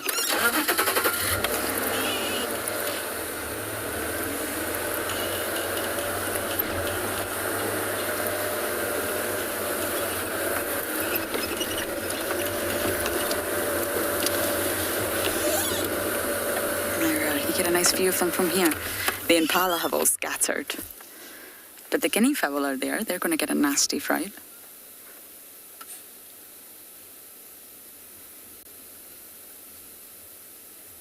No, they're not going for a drink.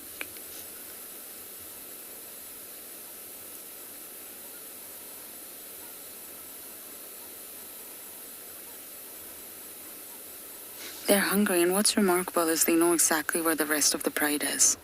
They know where to go.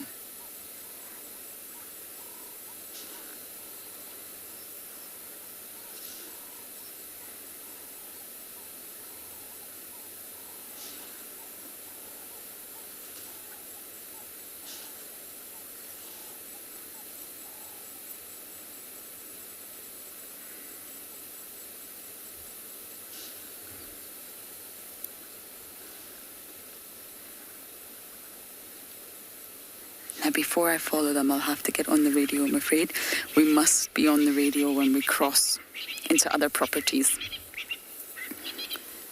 So I'll need to ensure I do that before I go any further ahead.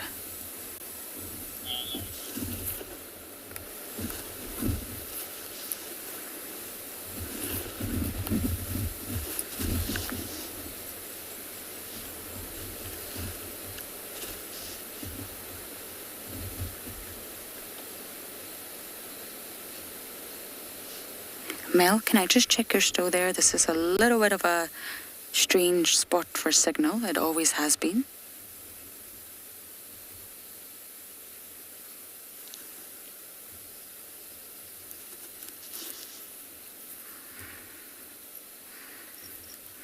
Copy. She is still there.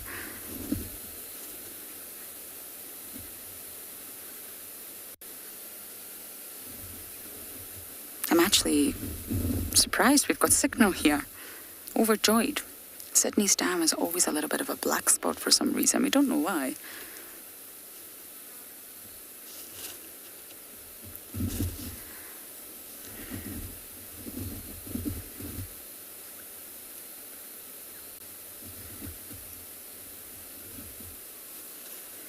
But Mel, I do need to get on that radio, I'm afraid. We may lose visual of them. The sooner I get on and chat to people, the better.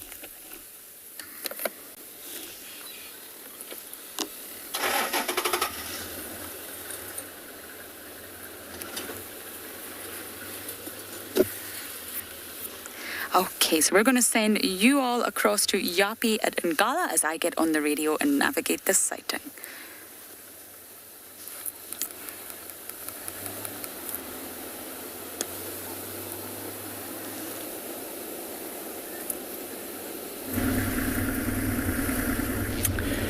So we have just gone back to the area where we had the wild dogs this morning, and unfortunately it looks like they've moved, which isn't unexpected with weather like this. The wild dogs would have definitely tried to attempt a hunt if something made its way through there, and by the looks of it there's quite a few animals, general game, impala, wildebeest, that's gone past that area earlier today. Now, while we were there having a quick look at the tracks and see which direction they came, we also heard a lion that sounded like it was facing off with some hyenas, somewhere just off the road. Now, unfortunately, due to the heavy rain we've had, we do not go off the road at this point. We usually give it a couple of days, because otherwise the impact that we might have with the weight of the vehicle is something that we'd like to avoid. But we've gone further to the eastern part. We're going to check some clearings up ahead where there's a lot of impala and wildebeest in this area. So we'd like to see if maybe we get lucky with the wild dogs around this area. By now, with the cool weather we're experiencing, I'm sure they're already busy hunting. We had 1 or 2 drops fall just now, but nothing too serious.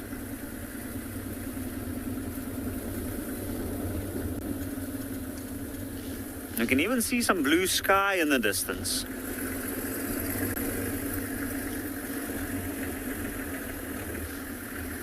Now the tricky part with this is we're not sure exactly when those wild dogs would have moved, and by this time they could have covered quite a bit of distance, in which case it will be literally looking for a needle in a haystack.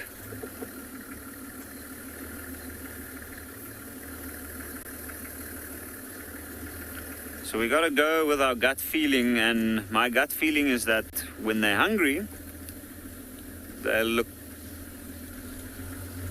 for some large herds of impala. And while we look for the wild dogs, we'll send you over to Panda, where they're having a closer view of a black rhino.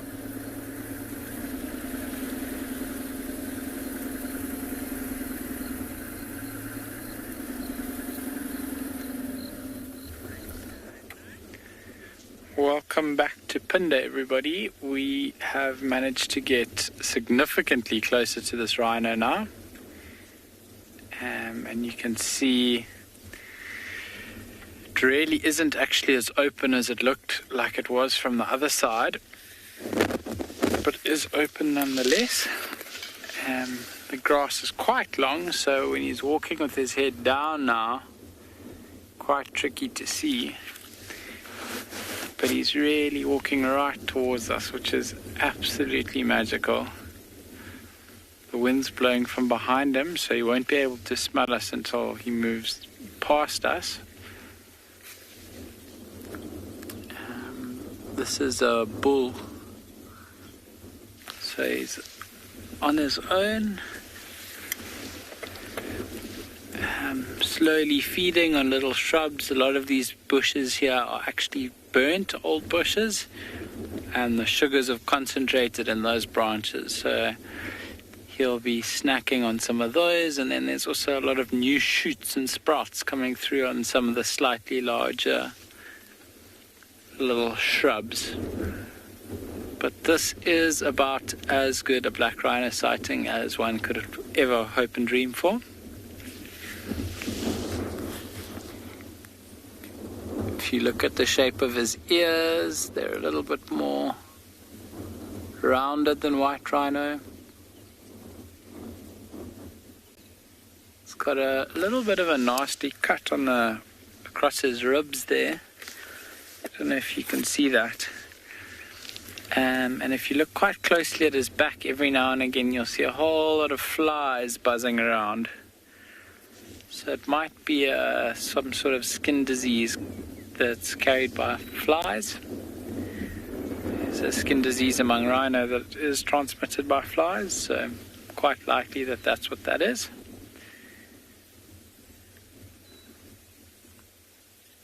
But very, very chilled. I think the wind is most definitely in our favor here. If it was blowing the other way, if me talking and our scent was blowing onto him, I reckon it would be a completely different story here. Since it is a male though, they do hold territories here in KwaZulu-Natal, so he'll be slowly walking around marking his territory. We might see him, if we manage to stick with him for a little while, we might see him spray. One of the ways that rhino mark their territory, black rhino. We'll often also see them kicking over small shrubs, so they'll often spray a little tree or a small bush and then rub their feet through it. And by doing that, they get a lot of the scent on the bottom of their feet as well. And then as they carry on walking, they drop that scent off all along the way. Oh my goodness, now he's turned towards us. This is going to be magical. If he just keeps coming out from behind that bush.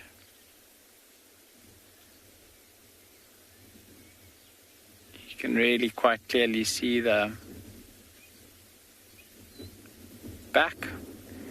And when he lifts his head up now, if for a brief moment you get to see what his mouth shape looks like, you'll see a very V-shaped top lip and a very narrow bottom jaw. The black rhino, also known as a hook-lipped rhinoceros, whereas white rhino are square-lipped rhinoceros. White rhino's mouths are very much adapted for bulk grazing on grasses, and their mouths are adapted as such. They kind of look like the entrance to a lawnmower. Oh. So this rhino is kind of walking around from shrub to shrub, but he does seem to be coming in a general direction towards us. He's, I'd say, maybe 40 meters away now, maybe a little bit less.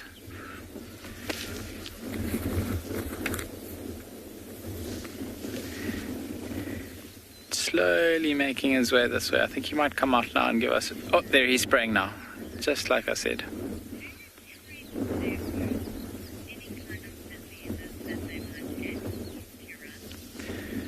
Kiran, this wound that he's got is not threatening at all. It's not gonna... Might be a little bit uncomfortable, but it's not gonna inhibit him from going about his daily life in any way. It's not life-threatening. So we won't treat this wound. Our rhino do all get dehorned. I'm sure you noticed that he doesn't have much of a horn on the front of his face. And that's obviously for poaching reasons. But if a rhino, because they are endangered and threatened, needs medical attention of some sort, with something that's happened to them that threatens their ability to survive, they will be treated, yes. It was really nice to get to see him spray that bush.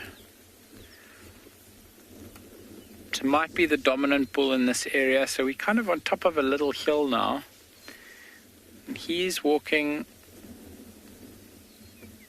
down and over, so you might go into, there's quite a thick, like a dry riverbed at the bottom of the little valley here.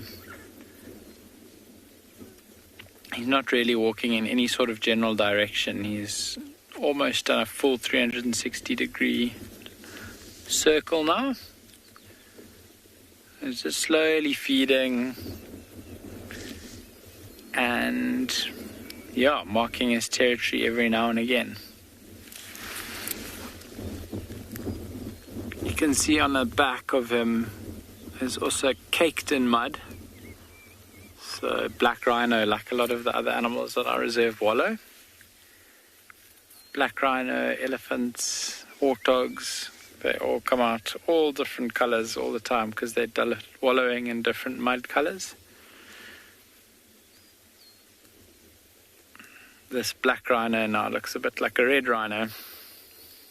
It's been wallowing in red mud.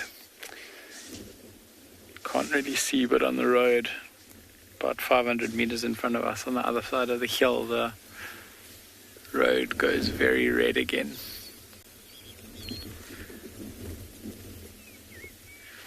But it does look like he's now wandering off back into the thicket. So nice and lovely to see a view like that. I really wasn't holding thumbs that we were going to manage to get this close. I thought we might be able to get a little bit closer. But he does look like he's wandering off now, so we're going to carry on and see what else we can find for you.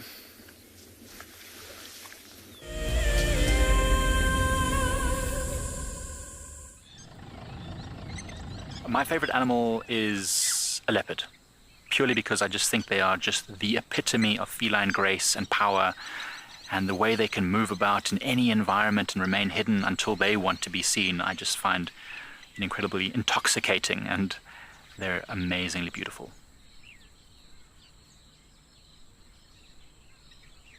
Catch up with the guides daily here on WildEarth.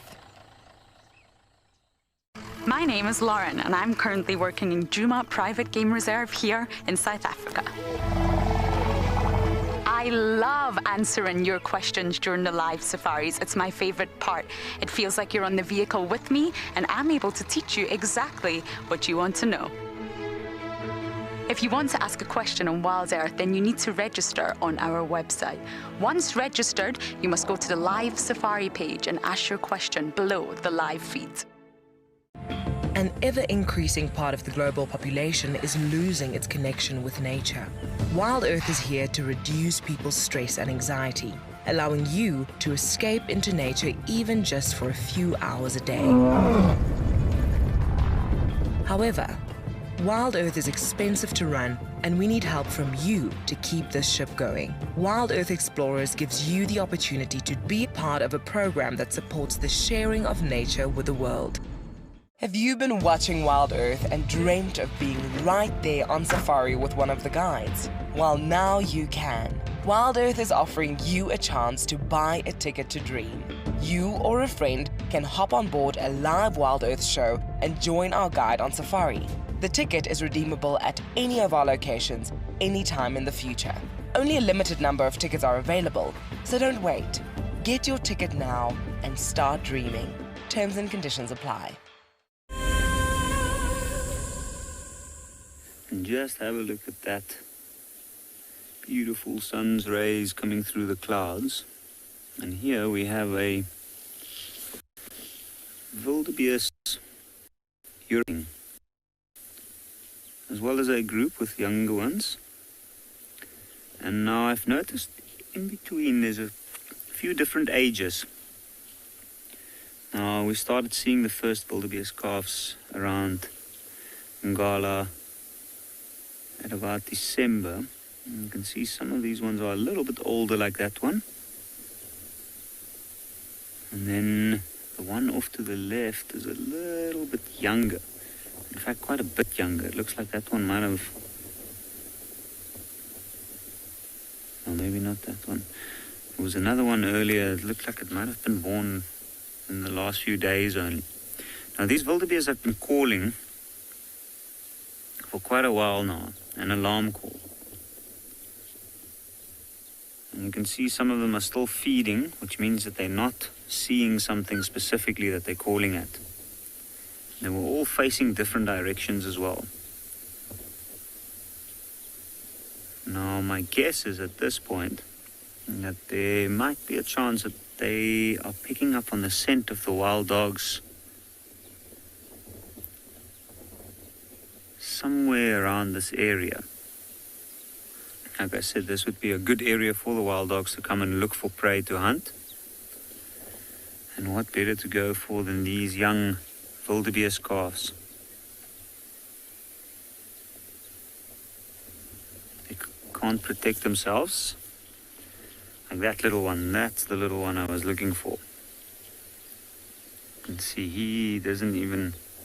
Still so young, he has to lay down every time the mother stops to feed. Now, I've noticed when she moves and he moves with her, or she, I can't tell the sex at this stage, it still moves in between the mother's legs at points, so the mother's walking quite carefully.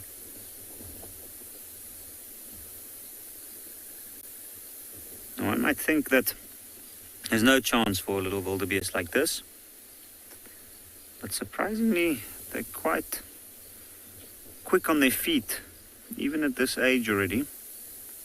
And with this herd around, I've seen once or twice before where wild dogs did attempt to get to a baby wildebeest. But the herd is quite good at protecting them, and they usually form like a circular formation with the little ones right in the middle. And they try and chase the dogs off the larger wildebeest will run at the dogs once they get too close and make sure that they stay away. But they don't break too long from the formation. That's when the dogs will have their chance, when the little ones are exposed. And you can still hear some alarm calls, but now it mostly seems like they've settled down and they started feeding. Don't even see one of them with their heads up.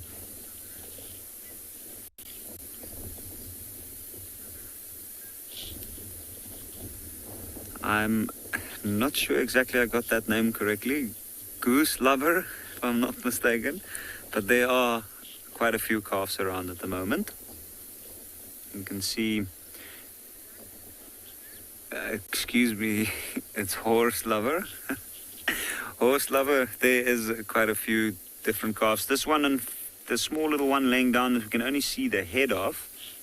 Now that one, I'm suspecting is only a couple of days old, like maybe within the last few days. The one at the back, I can already see a little bit of a change on the coat. Now generally speaking, that change of the color of the coat starts happening at around about 2 months of age. And judging from when we started seeing the first, it means that that older one could possibly be between 1 and 2 months of age already. I've started seeing some horns protruding at the top of the head.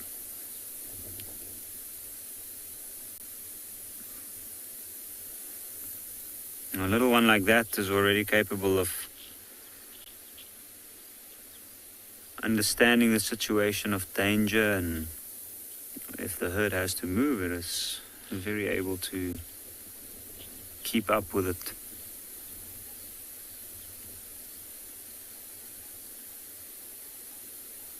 And this is the perfect area for the wild dogs to come to hunt, but it's also a very good area for these wildebeest. There's lots of impala around which we can't see at the moment.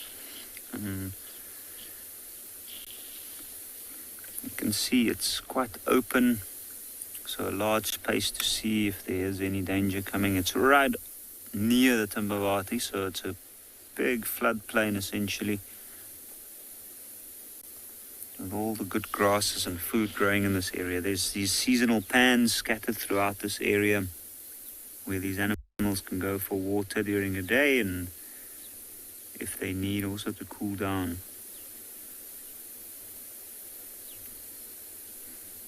I heard a lion calling not too far from here not long ago. So all around a great area to be in if you're waiting for something exciting to happen. And we'll make our way over to that side a little bit later on. But for now, that sun coming through the clouds,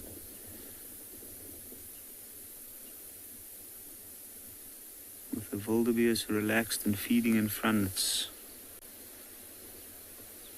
quite a good spot. Another creature that we often see in these parts is hyena. We often see quite a lot of hyena. There used to be 1 or 2 hyena dens in this area, and the hyenas often move to the clearings during the daytime. And they would on occasions also pose a threat to some of these animals. And it always makes me wonder, these wildebeest, especially the male, which would normally stick around this area almost all year long, they must have the know-how to thwart predators quite well.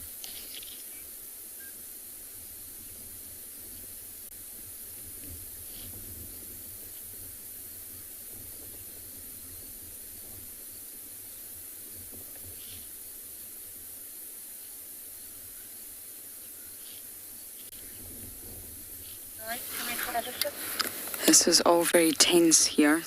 The 4 lions that we have from the Talamati Pride, they're trying to hunt.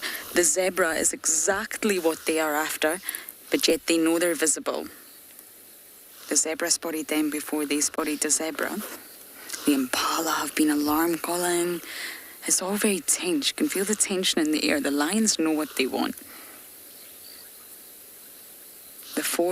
four of them could easily take down one zebra. That's definitely not too big a challenge. But, oh, well spotted, Davy.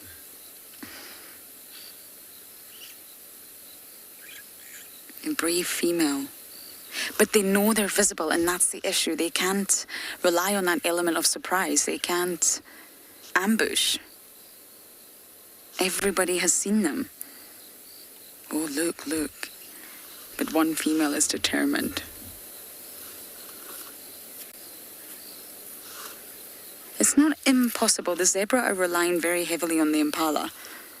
They're sticking very closely together.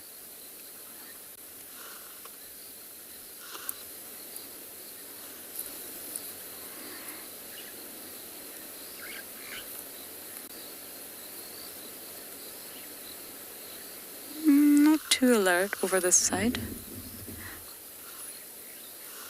The lines have gone flat. They've maybe lost visual. Oh, the lioness is up, Davy. Look, she's using the vegetation. You see, she's positioning herself behind this bush. Can't quite see what it is from here. Small apple leaf or something. And they're all going to start to move slowly. They really do blend into the background. If they play their cards right, they could actually change tactic, change course, and sneak up on the zebra. But they're interested. Oh, yes.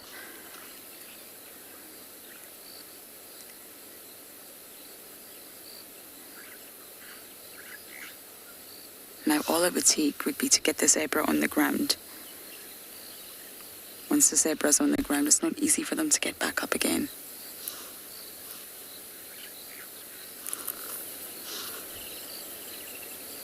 They haven't reunited with the others yet. They've been distracted. And there's an elephant there as well, Davy. It's behind another vehicle, but there's actually impala, elephant, and zebra in that one area. Excuse the vehicle.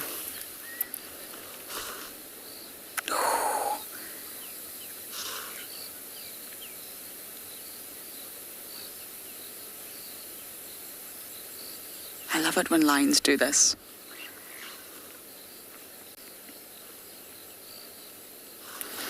Victor, you just took the words right out of my mouth. That's exactly what I was going to say. I love when lions do this because they're planning. They're all looking in the same direction. They're all listening. They're all smelling. Everybody's got one thought on their mind here, and it's the same thought. They're a unit. They're a team. I just love that.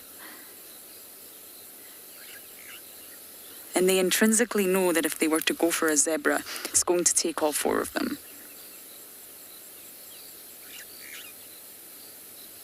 The situation's not right.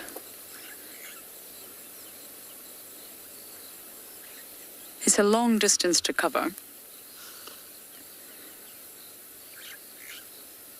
They need to use the cover of the vegetation and get closer, close that gap.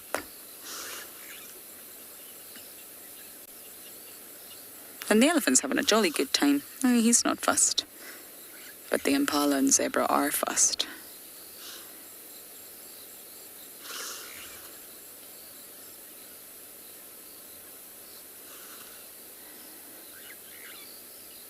All the impalas in the area have heard the alarm calls. They all know that a threat in some shape or form is present. Everybody knows.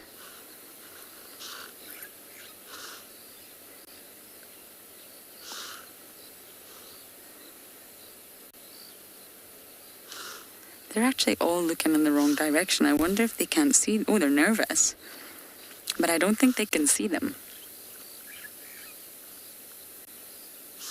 In fact, they can't. Look at all that vegetation that's in the way.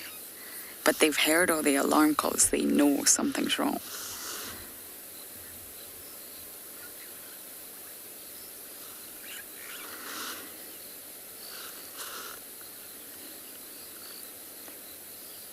But there's lots of evidence that suggests impalas can not forget, but relax quite quickly.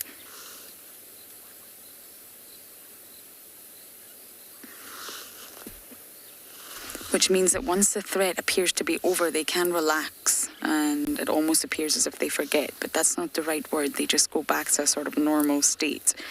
Brooke, I have never tried impala or zebra, I'm afraid. Davi, do you have any input on that question? I would guess zebra. Tastes better. Davi said he would guess zebra, but he's not tried zebra. I cannot answer that, I'm afraid. I try to be vegan, but I think I would label myself vegetarian. It's rather tricky out here in the bush. So that question is definitely not the question for me.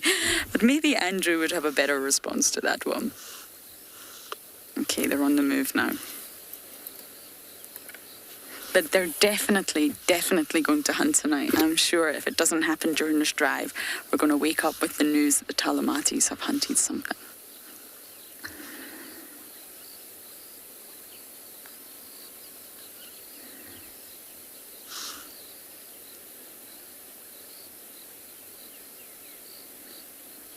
They're just aware that this scenario was not right. They're too visible because they're walking along a road because it's easier. The impalas were alarm calling, everybody's nervous. Not enough cover. They knew it was not going to be successful.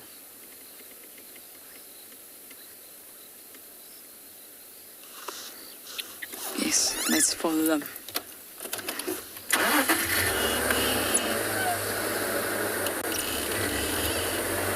I really want to see them reunite with the rest of the pride. Jacana Dam's just up ahead. It's really not far, and I believe that's where the rest of the pride are, if they haven't moved. So hopefully we're going to see them all come together. And if Davi just shows you up there in the sky is something we call blue sky. Can you believe it? That leaves a lot of promise for tomorrow.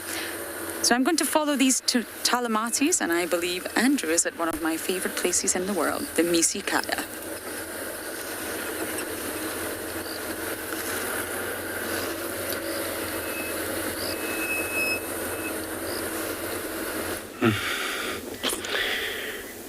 Thank you very much, Lauren. Yes, indeed. We're at the Hyena Den here. And it looks like one of the adults lying in the open area, on a slightly open, when I'm saying the open area.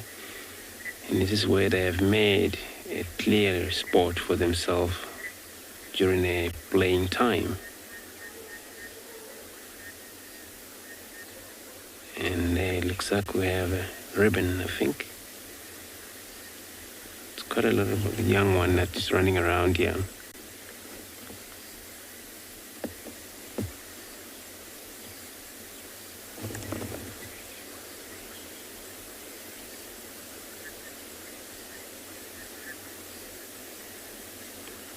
And these young ones still busy drinking, still since we got here.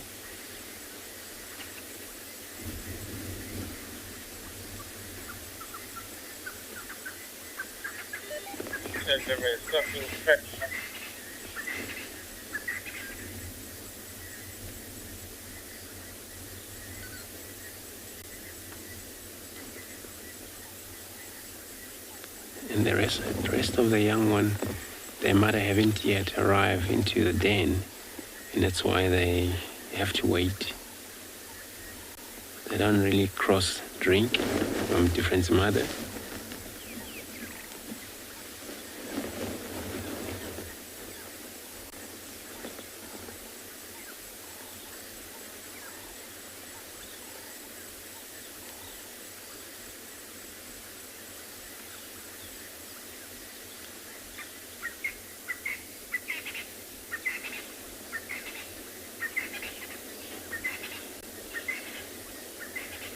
Here's another one coming up.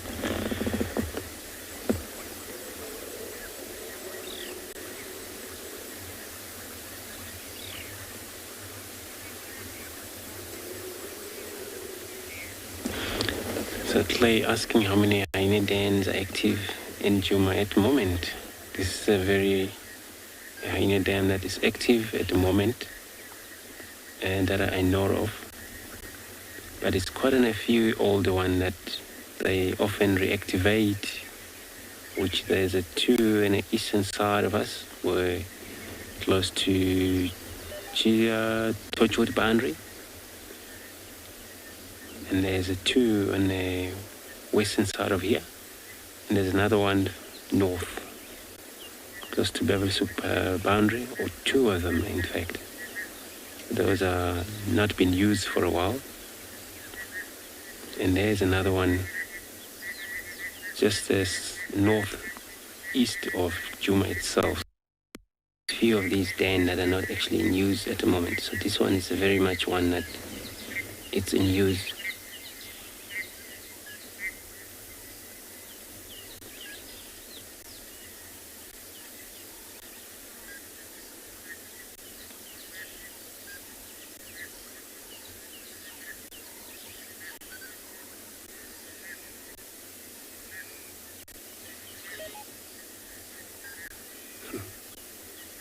Now there's the two coming out of there. There's another car that's actually parking on the other side.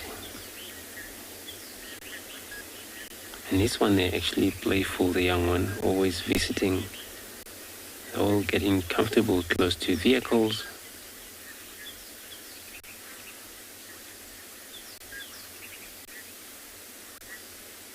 And I also trust that they have an experienced female that she's here at the moment.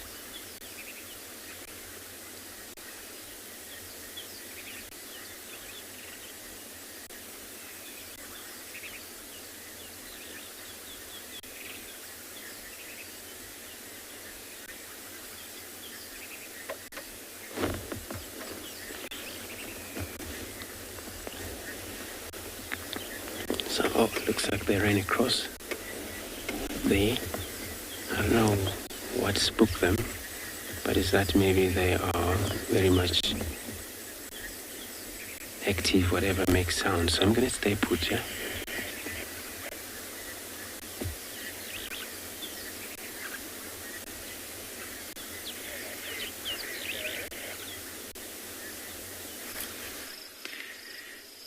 We have come along a road here to check next to a couple of watering holes to see what's happening.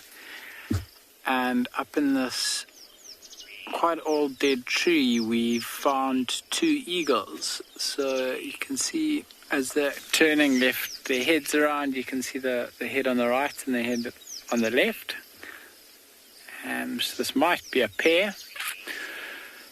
They are quite small. They're not massive eagles, and from here you can't really see, but the tail should be quite rectangular and in shape, quite long.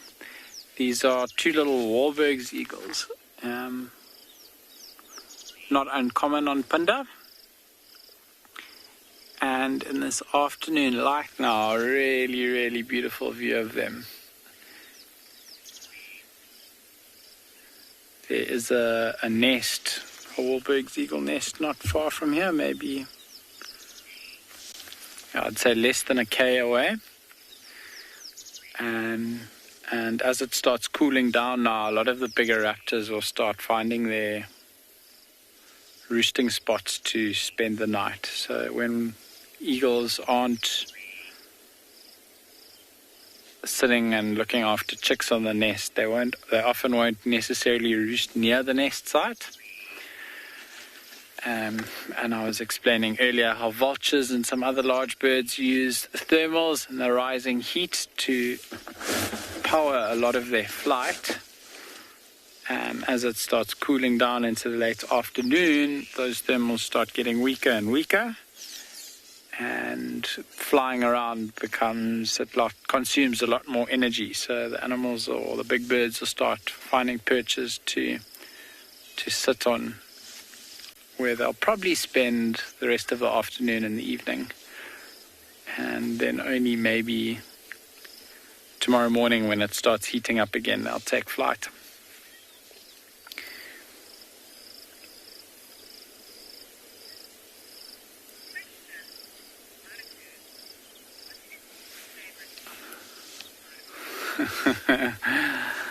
Marky, that's it's a tough call. I love raptors, and lots and lots of birds of prey. They're arguably my favorite animal in the bush. It's a tough call. I have done a fair amount of work, conservation work and filming work on martial eagles, and they really are magnificent, stunning birds. Coming from the Cape, Verou's eagles are another favorite of mine. And then of course we've got that southern banded snake eagle, which is quite rare and endemic to this area. So between those three, I don't know if I could pick one. We saw a crowned eagle this morning actually as well, and they are absolutely magnificent birds. But I haven't been able to spend too much time actually sitting and watching crowned eagles. They are quite tricky to find generally, and we don't see them that often.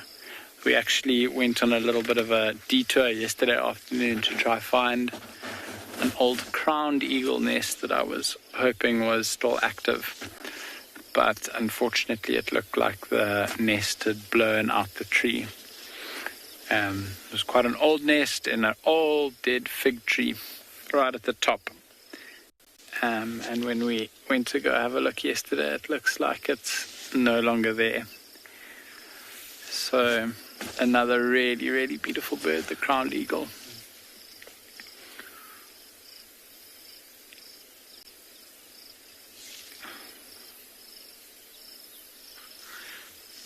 Not to take away at all from these Warburg eagles, which are absolutely magnificent in their own right. We are for now going to carry on moving.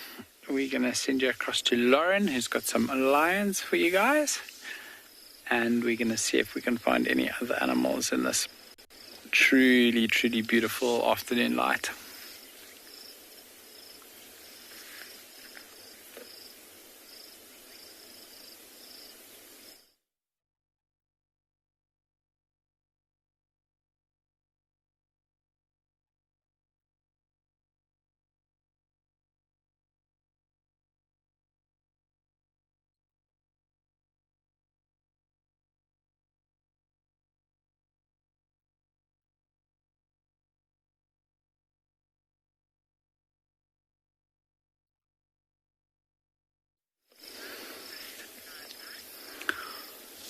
We still haven't moved, we're still sitting here. It looked like one of these birds was about to take off actually. Now I'm not so sure. But sitting on quite a precarious little branch there. You can see every now and again they've just started preening now. So straightening out their feathers. Just see a little tuft of a crest on the back of the top one's head. And that one on our near side keeps looking across this way, giving us a view of his face. And we're actually just sitting here now. I think the sun has just disappeared behind a big bank of clouds. But the light that's been filtering through has been absolutely stunning.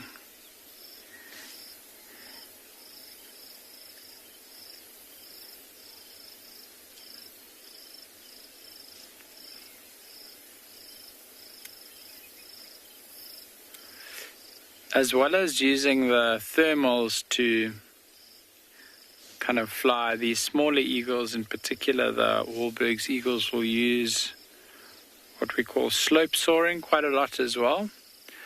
And what that means is they'll use the uplift created by winds hitting slopes. So as a wind blows across a landscape, it encounters slopes like little hills, mountains, things like that. And then it rises up the slope, and these Warburg's eagles will often use those slopes and the rising wind that comes over them to to soar and to gain height, which is a really cool thing to watch because they often are quite low down to the ground and they'll be kind of flying up and down along a ridge, side of a mountain. The rose eagles are also really well known for doing that.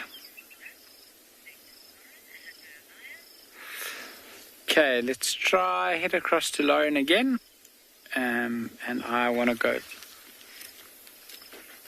Okay, sounds like Lauren's having some technical difficulties on her side.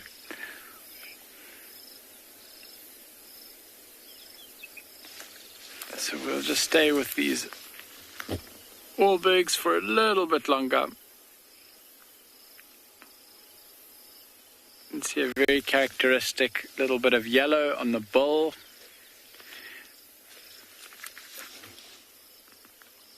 Not too dissimilar actually from another common bird we get here, the yellow-billed kite. And they migrate down here in the summer and fill the skies. You can see them quite often along roads. The yellow-billed kites are quite adapted to scavenging. So they specialize in hunting flying insects mostly. So lots of alates or flying termites.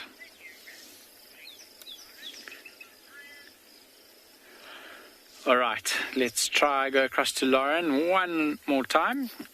She's got some lions for you guys.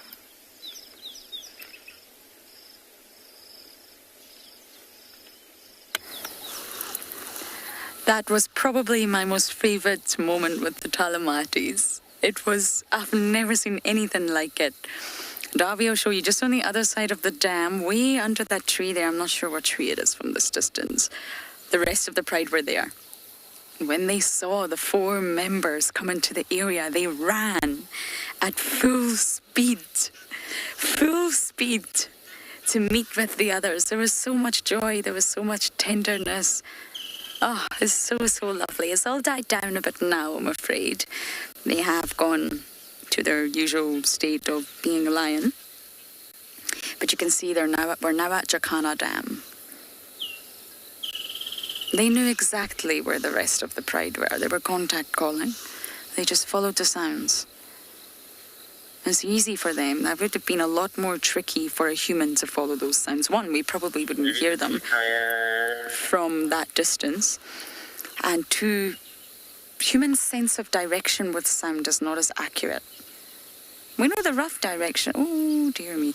We know the rough direction. It came from over that side. But to actually pinpoint the exact location where that sound came from, it's not easy. But of course, it's easy if you're a lion. Oh, that was so tender. And that just builds on the question I was asked earlier. I think it was from V. You asked what I like most about lions, and it's that. You shouldn't anthropomorphize too much. You also shouldn't anthropo-denial. But that was just joy and happiness. There's really nothing else you could put that down to. The fact that they've been separated, I don't know for how long. And the minute they saw each other, oh, so lovely. I wonder if one of the Avokas is here. It would be Darkmane, of course. I don't see any sign of him. But he could be flat somewhere. He's normally not too far behind the females.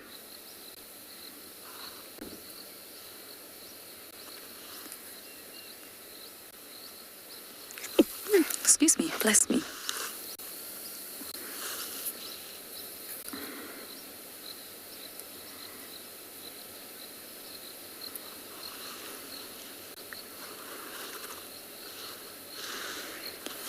Kylie, every species has a unique social structure. If they were all the same, they wouldn't survive or thrive out here. And for lions, their social structure is to be in a pride. It's a group unit. It's very cohesive, and that's why they're so successful. That's their sort of unique, specialized adaptation to being a predator out here. For a leopard, it's been very stealthy and quiet and solitary. You're able to climb up trees, ensure your kill doesn't get stolen. For cheetahs, you can run fast, faster than all the other land mammals, outrun everybody. For dogs, it's the pack. It's the pack life. Everything is about the pack. And for lions, everything is about the pride. Not only do they have power, they're a lot bigger and muscular than leopards and not quite as stealthy, but it's all about the pack.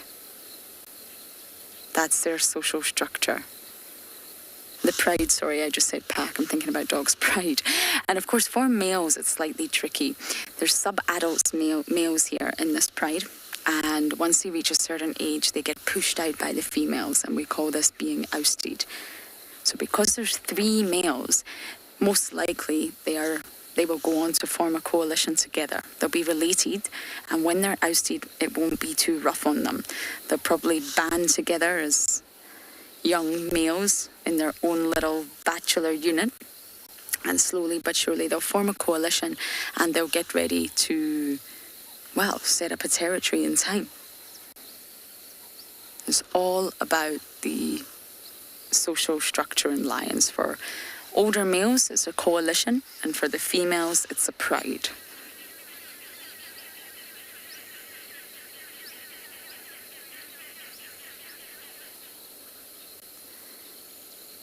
They could survive a nomadic existence, absolutely. But would they thrive? Who knows? It's far better for females to be part of a pride. They allo-groom, they allo-suckle. All the cubs can drink from all the lactating females. It doesn't have to be mom. It helps protect the cubs. There's normally always a babysitter, always a nanny. They can synchronize their breeding. Normally, a lot of the females will start mating at the same time, have litters consecutively, sort of after one another.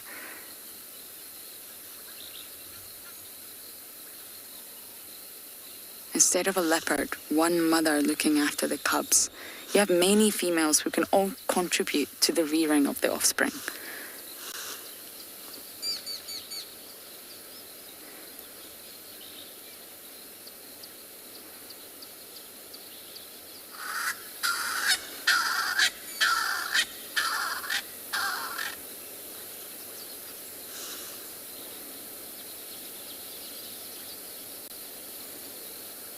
Isn't that such a lovely scenario? I think this has to be my favorite Talamati sighting yet.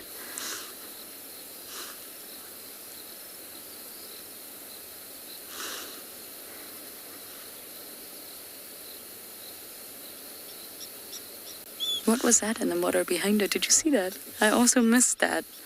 I'm not sure what made that splash.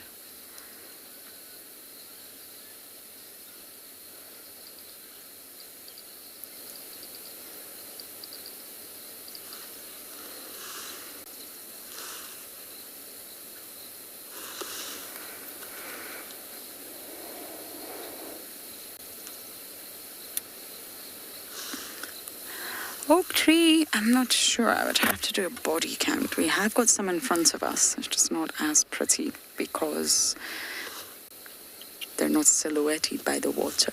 We do have 3 here. 1, 2, 3.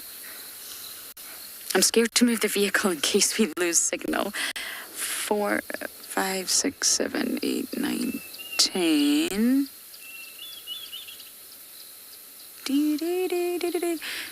Cuckoo. We should have 14. That's the females and the sub-adults. That's not including if there's an avoca nearby. So I think they are all together. But I can only count 10. What about you, Darby? 10. So in answer to your question, if we can only see 10, then possibly not. I don't know where the others would be.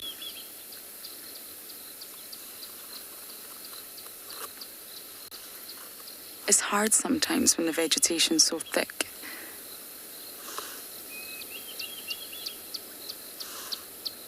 But There's 5 adult females in the Chalamati Pride, 9 sub-adults, of which have a different, well, there's a range of ages, and there's 6 females and 3 males within the sub-adults.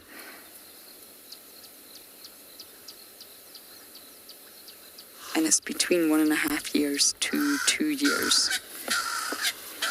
I'm just going to get my binos out and see if I can spot signs of the others.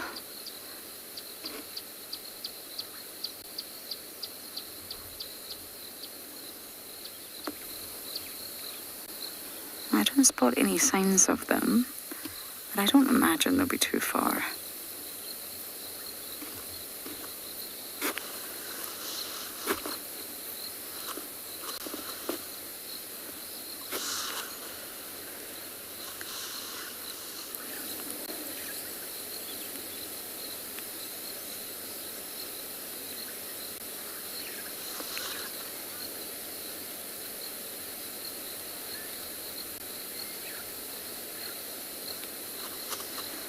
Okay, we're going to sit here for as long as we can, but now we're going to send you guys across to Devon with some rhino.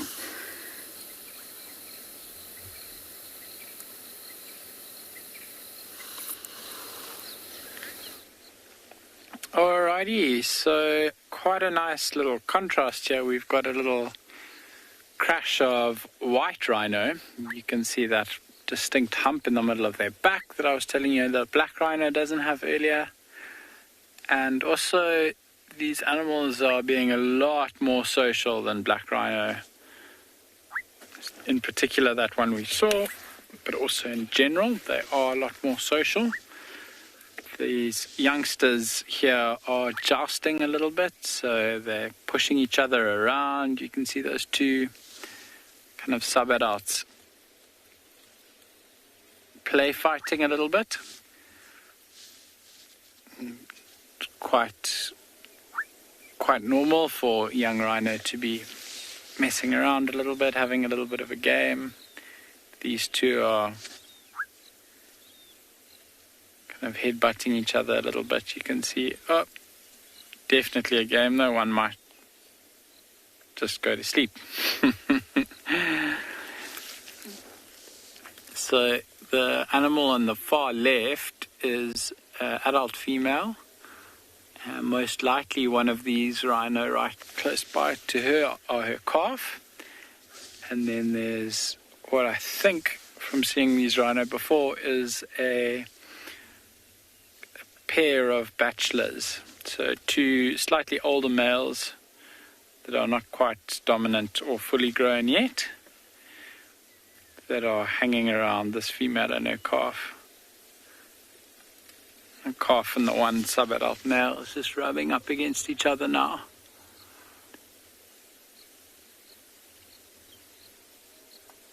Very, very playful. The mother was pushing the same sub-adult off a little bit earlier.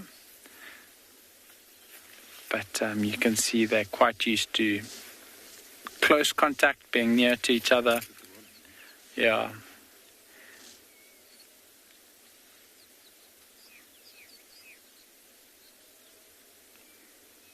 And then far back down in the bottom of the valley, a couple 100 meters further on, there's another, I saw 4.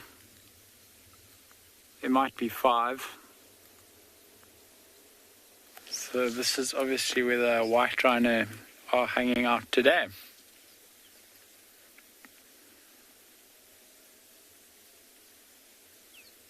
Very special and precious to see so many rhino in one small little area. Oh, a couple head flicks happening around there.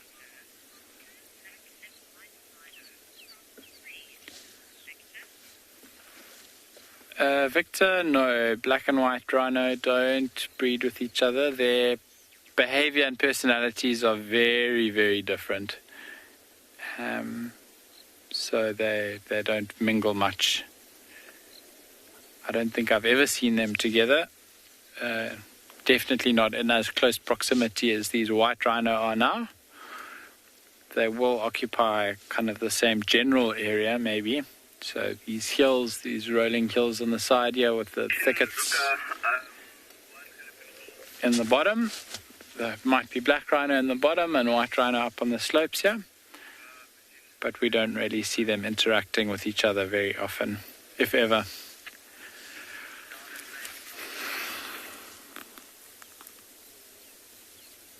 These two are really having at it though. The game's in full force now.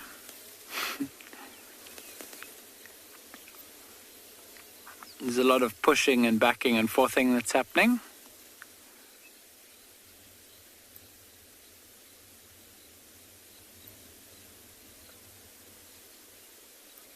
Every now and again, kind of a low thud comes through from when the base of the horns touch or they go crashing over a tree, which is quite cool to see. Oh. So these are two young males now in the middle of the road. I think those are the two bachelors, and then the two on the right are the mother. You can see the adult female is quite significantly bigger than the other three. Just going to move a little bit forward here so we can get some of the grass out the way.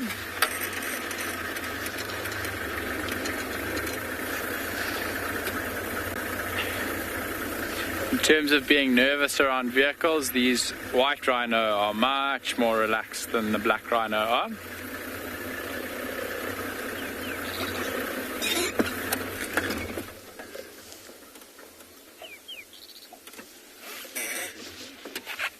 And then there's an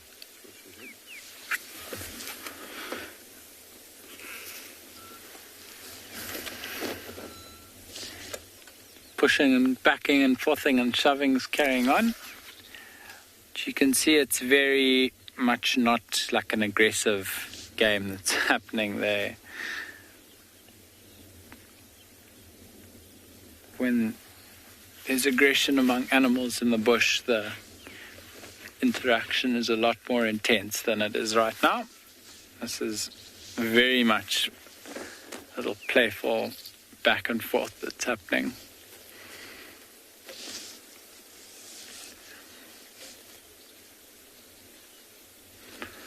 You can also see the way that they hold their heads when they're not playing is their heads are really close to the ground and they are feeding. So the mother is now browsing on grass. In between games, the youngsters are browsing on grass as well.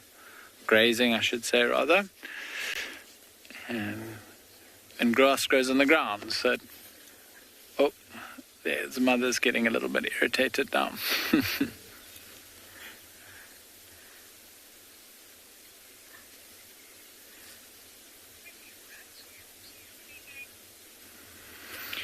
We are going to carry on moving, seeing if we can find any more nocturnal animals, which will be quite exciting.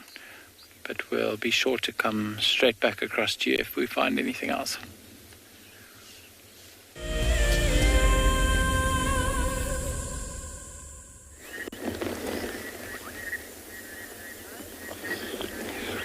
So we stopping here, looking at this very spiky hook thorn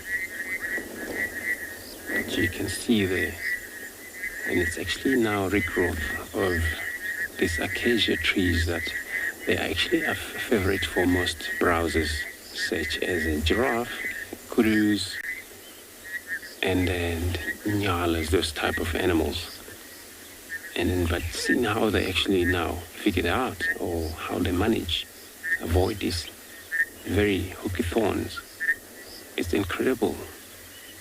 I mean, most of the time, trees like this, they, in some area, they get disturbed so much, they never have a chance of growing much because then they get visited quite a lot by any browsers. So this is one of the acacias that it's always loved to be browsed by most of the antelope, where sometimes we know we've got such a big amount, huge tall trees, you know, those are already too big, where this one is still trying to get up, slowly growing, but it's probably going to take so many over years until it's in a decent tree though.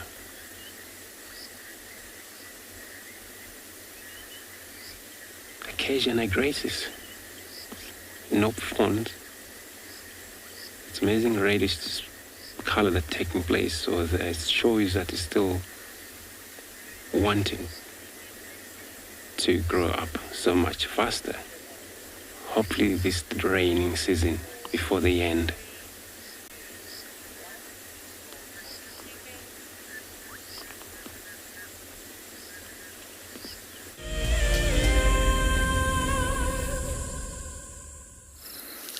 The pride are starting to get marginally more active.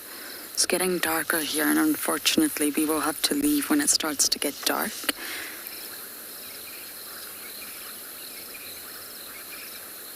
But no additional members have joined, so maybe we can do another count. You can still only see 10. There's a few other lions that are not in this puddle.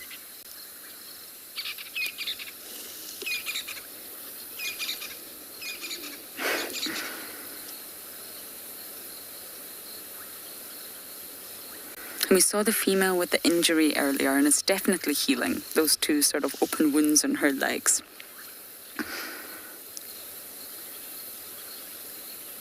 It's healing very well. That's contagious behavior. Happens in humans too, of course, but it's very common in lions. Once one yawns, they all yawn. Once one starts to groom, they all groom.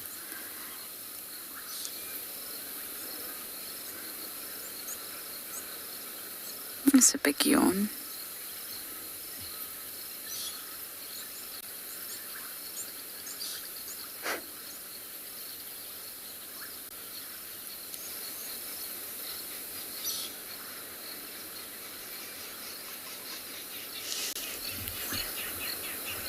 All sorts of birds calling around us. We had the spur fowls earlier, the guinea fowls, the francolins, hornbills, Egyptian geese.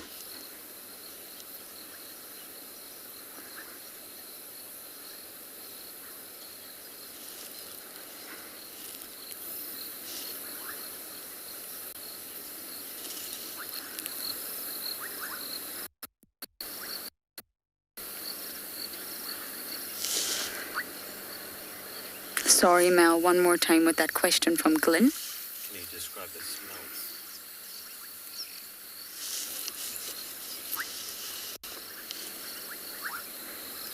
Oh, I can hear the bubbling casinas starting as well, little froggies. I just smell a fresh water body, Glenn. Very organic, very earthy. You can smell the fresh water. The vegetation's very lush. And it just smells very lush. You know, that smell of damp soil. There's a very big family of Anglo on quarantine. Sorry about that. I think everybody knows the smell of damp soil. It just smells very earthy. I can't smell the lions.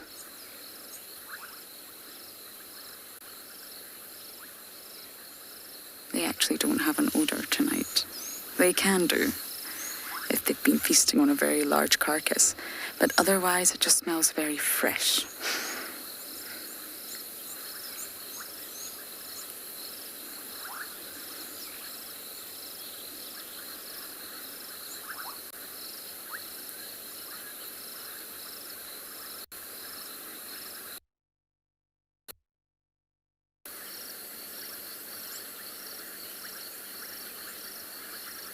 The sound of the bubbling casino box is one of my favourite sounds of summer.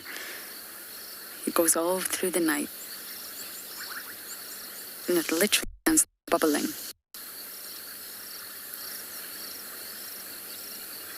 But I wonder if more rain tonight. The clouds look rather heavy. I think we are. There's something moving in from the west.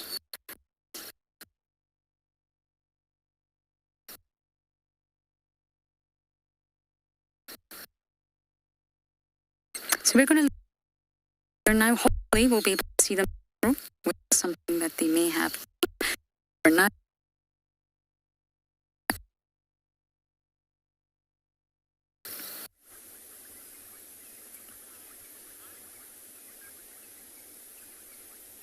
So for the past few minutes, we've just come to sit at this watering hole. And we've been watching the hippos who haven't been too active. You can see every now and again they pop their heads up like that. And otherwise, we've just been sitting here with the sounds of the frogs and around. So we had no luck with the wild dogs, unfortunately. And we haven't found any fresher signs of them either. So what we've decided is to come down to this watering hole and sit and wait, and with some luck, the lion that we heard earlier might come past this area. We heard a lion interacting with some hyenas, and it sounded like it was not far from this particular area. My guess was that maybe something small was eaten, and that's why they fought over it. In which case, as it gets dark, maybe the animal decides to come down to come and have a drink of water. I also heard the lion call once after that. And that seems to have no effect on this hippo's business.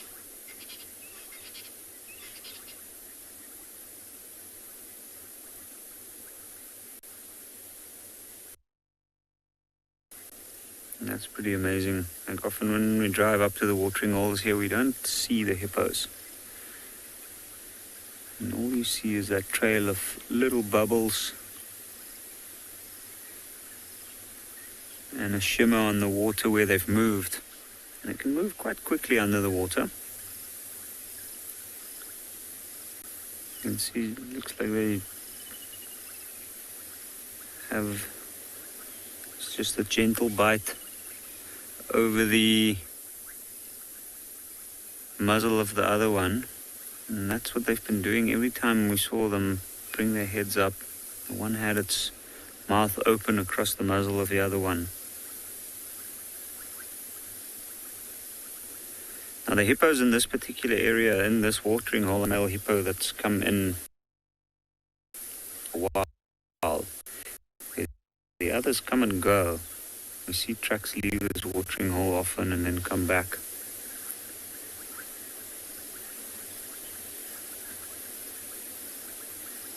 It might be that maybe this is a new female that's wandered into this area.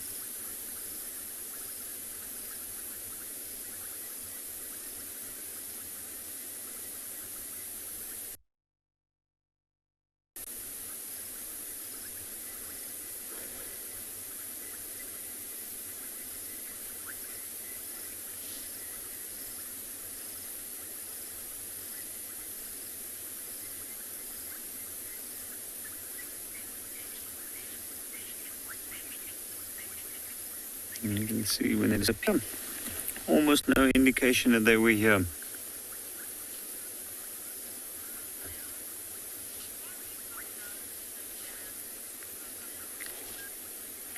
Raphael, there are unfortunately no crocodiles in this particular watering hole. Yo, what a display of sound and teeth. But there are unfortunately no crocodiles in this dam.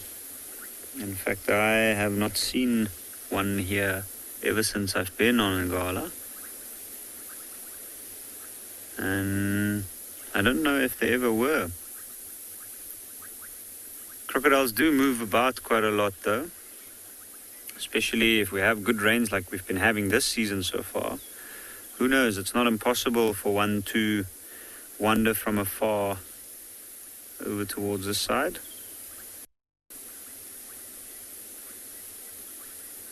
I've seen in the western part of the reserve we have 2 crocodiles at the moment that we know of, and those crocs have moved up and down quite a bit. On occasions you have more in that watering hole, and then other times you go there and you don't even see one. And cooler days like today with a little bit rainy weather, but where it's still humid enough or warm enough, you might find that crocodiles decide to move.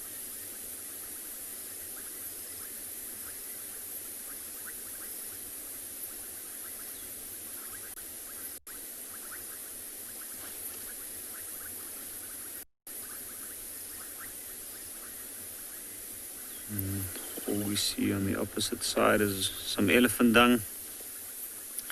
Lots of large mammals that gets attracted to this watering hole to come and drink during the heat of the day. But over the last day since yesterday, when the clouds started rolling in and we started experiencing rain conditions, we haven't seen much movement of large animals around this area. At the watering hole specifically, and I think that's why the hippos are also so active at the moment. I haven't really had lots of other animals come and disturb their peaceful day.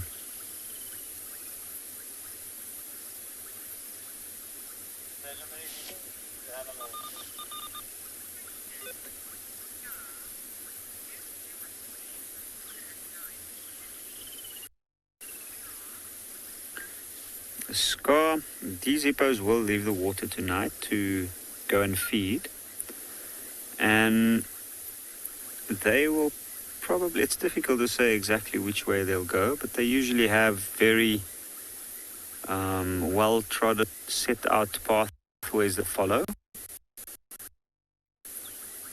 And not too far from where we are, there is a dry riverbed. In fact, there's a whole network of dry riverbeds just around this watering hole, which is where they wander off to and feed. They feed off the rough grasses on the banks of the riverbeds. And we often see their clear trails in the morning, and they move far. You'll be surprised. I followed a hippo's tracks for more than 4 kilometers away from this watering hole, back towards the watering hole one morning.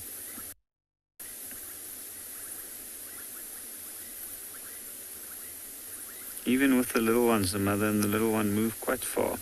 You usually find that they'll split up, they move on their own when they go feed. And then before the sun is up early morning, they make their way back towards the water because that's where they feel safest and where they're most comfortable, and also to hide from the day's heat.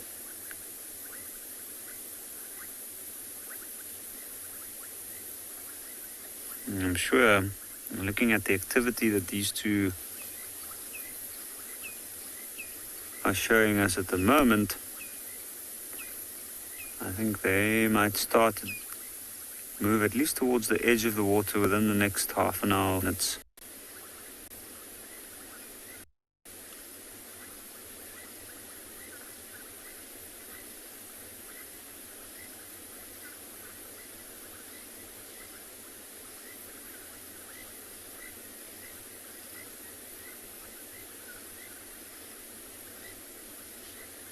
It's interesting, you hear them breathing out quite regularly. When they're active like this, they often just draw in short breaths, just for their head to dip under the water and come back up.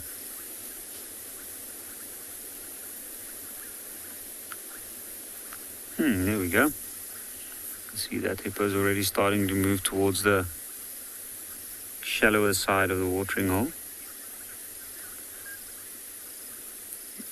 What a beautiful yawn. And some splattering of dung with a tail.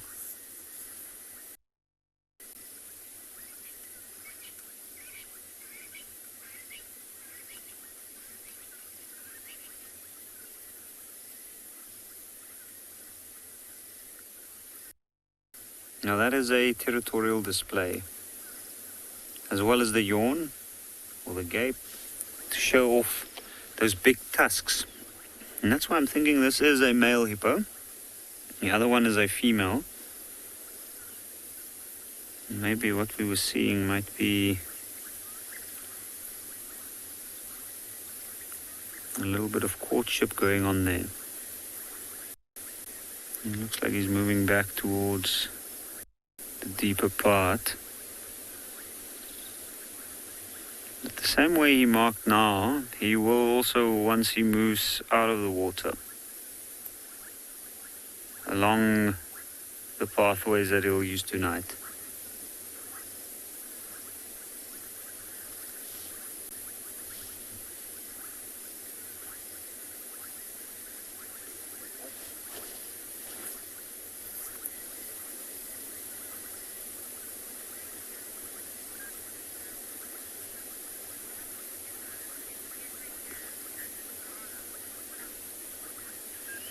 LP, are there hippos in every dam in Ngala?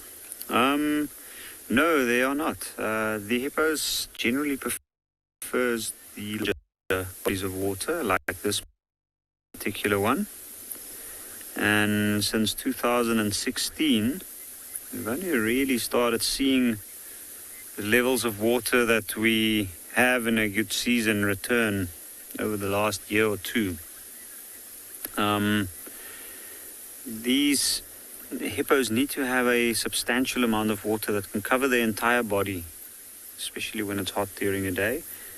Look, they do go, as a last resort, they'll go to smaller puddles of mud or watering holes, but they usually try and wallow it out so that it's deep enough for them to at least cover most of their body with the moisture.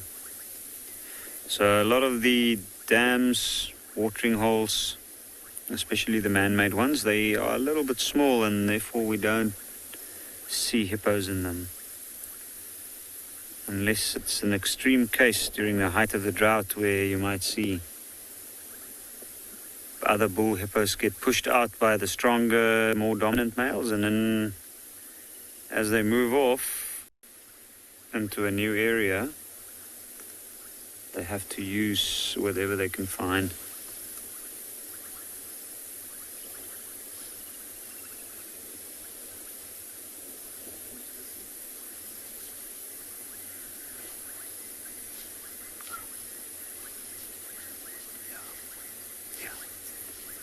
So, I think it's getting a little bit dark now, so I think what we might do is we might switch over to the infrared light.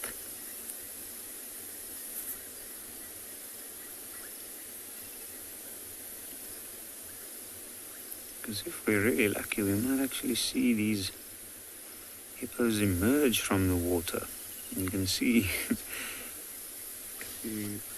Look at that hippo, you can see it's very carefully scoping the situation out, and suddenly they've become very quiet.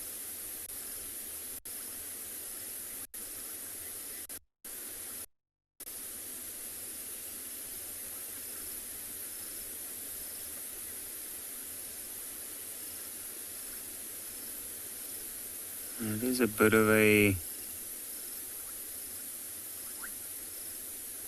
it's a very this moment for them, because they know that they might be, even though it's such a large animal, when it's exposed outside of the water, it doesn't have the same animals like lions or hyenas might pose to it.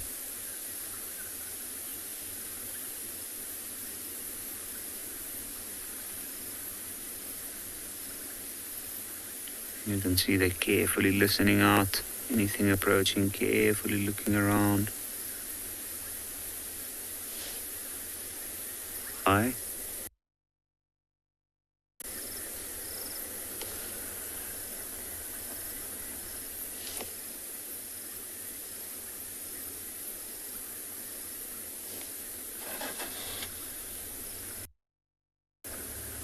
You can see it's slowly turning its head, not completely out yet, because they know very well that when they're big enough, it'll be easy to spot for anything nearby.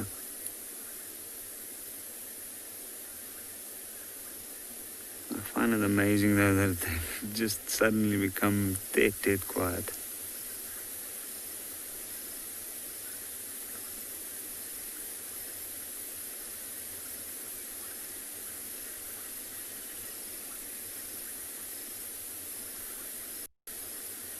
And this is a process that often takes quite a few minutes. It's not necessarily something that they make the decision and then they move.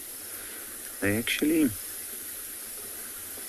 do wait quite a while, and sometimes it takes a lot longer than one might think.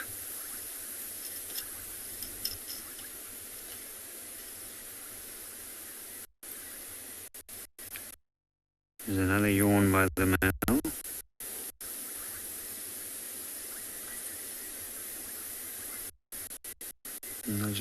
Just to show off his weapons, so to speak, but also to impress that female. I think also to them see, maybe we get lucky and we do get to see them move out.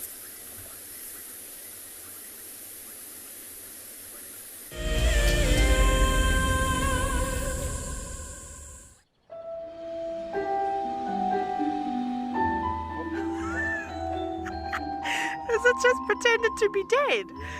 Oh, that was amazing.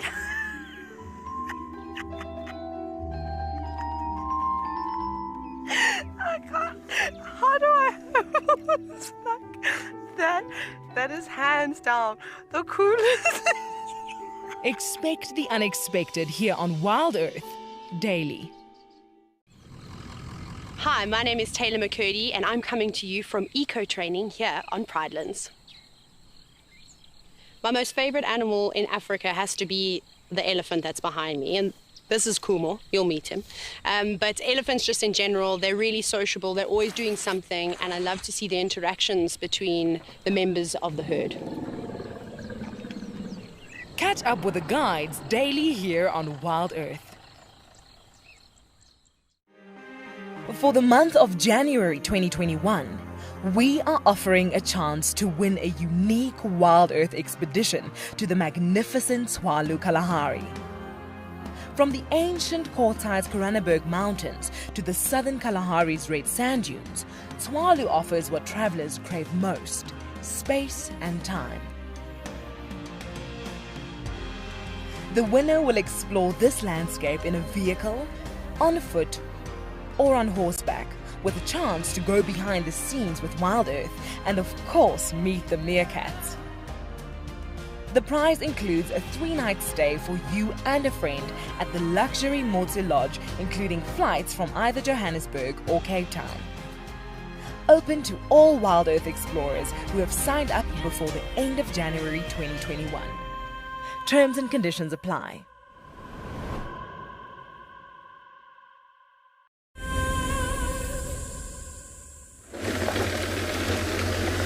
Cool, so we now on the look again, but you see we got a actually light already, spotlight. And this is where we're going to be looking around for nocturnal animals, specifically Notalamba.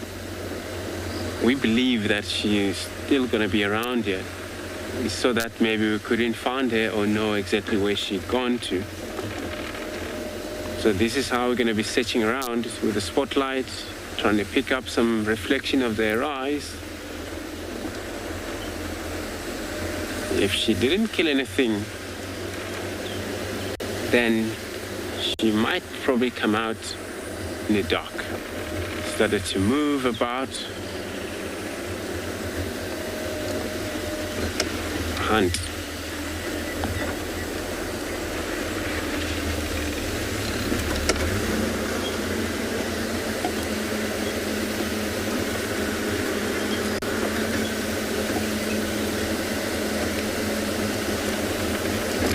Where also sometimes they can do a lot of movement during the day due to weather is great, whereas great today, so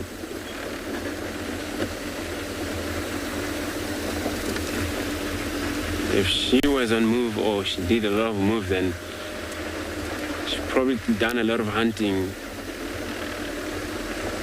if she didn't kill anything last night, or beside that scrub hare she was seen feeding on.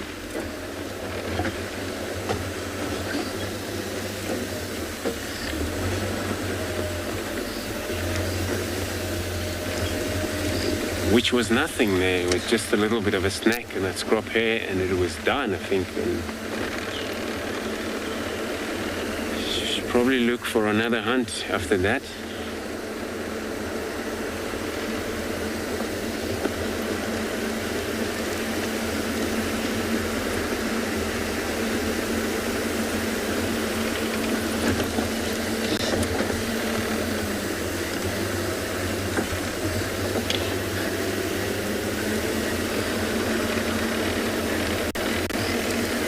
So I'm going to continue shining around here, see if we come right or get lucky.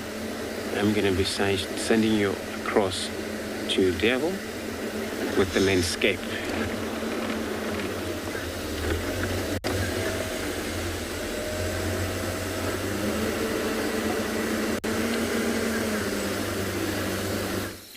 Welcome back to Panda once again. We've stopped here with an absolutely magnificent sunset. The view is spectacular. So I thought it would just be a nice opportunity to sit, listen to some of the sounds that we're hearing now. There's lots of crickets, and take in the view for a little bit.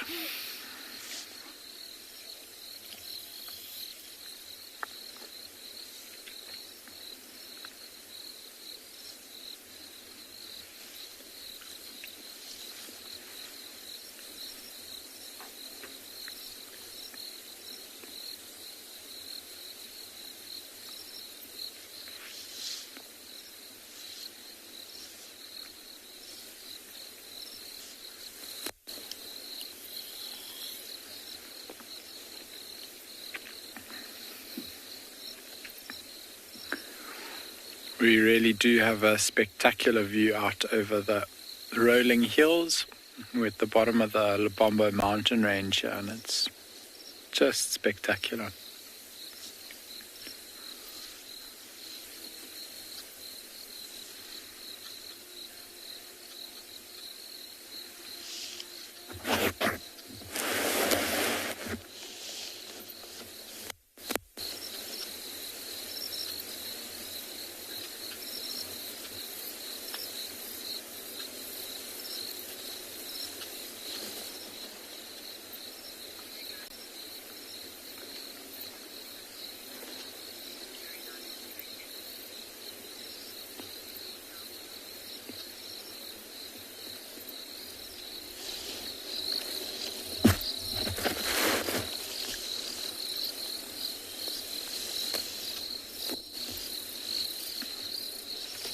There are some bees buzzing around us up here as well. You can hear the insects and their wings flapping.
What a beautiful, beautiful scene we've got here.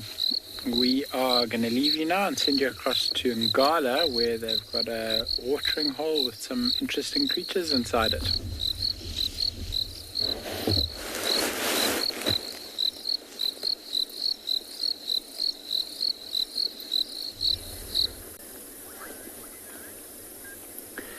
So, we are currently looking at the hippos, of which one have already moved out of the water, but they're quite far off and it's very dark at the moment. Just have a look at that massive animal coming out. Really, really oddly shaped animal, very large head, small legs.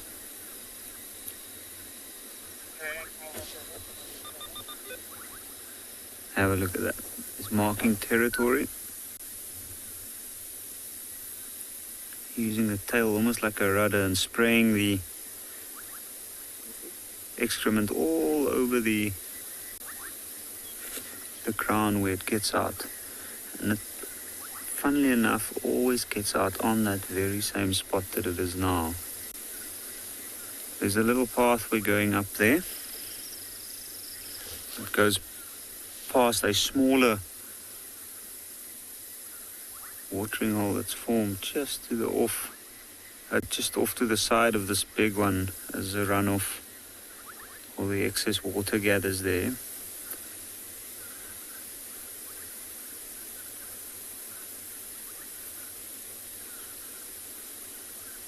Now this is quite a tricky thing. It's something we don't get to see often in the area that we are, unfortunately. And that's how they disappear into the night.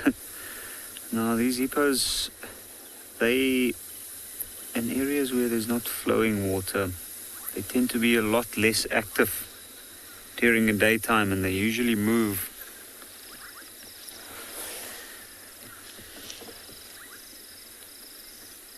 so we don't get to see them too much. But I think from here, what we'll do for now, we're going to leave them. We're going to continue along and see if we might find some nocturnal animals.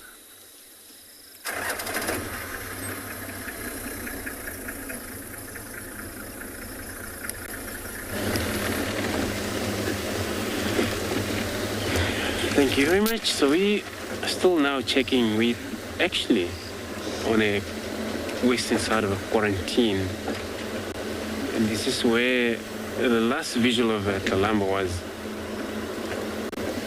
And then so that's the reason I come here. It's because now it's dark and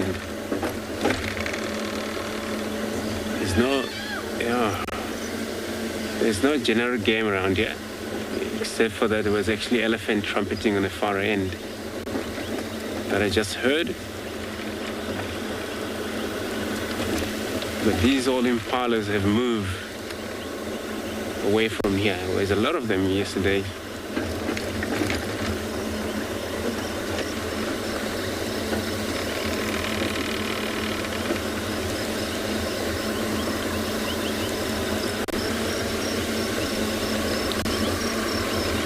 So if she moved far, well, that maybe she'd have a lot of work to do. She's now territorial, Kalamba. And maybe she continue do her business if she don't have a kill around where she's hiding.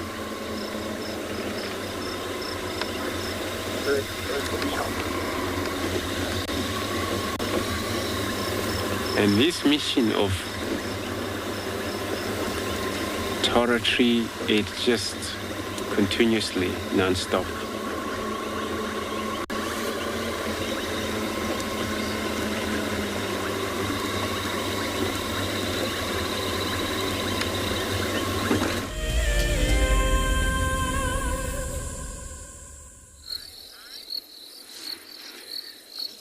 We are going to sit here for another couple of minutes.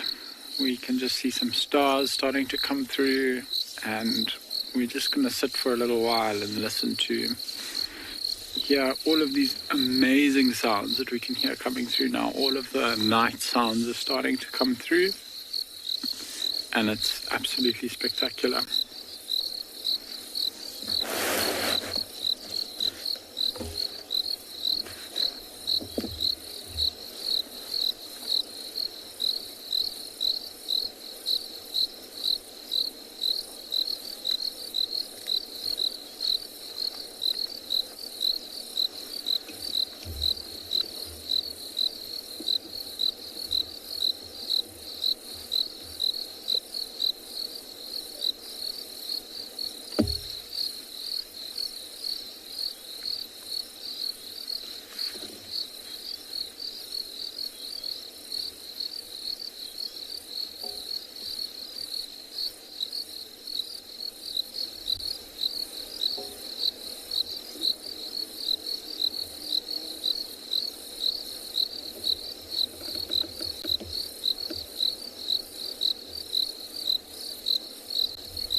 so beautiful out here.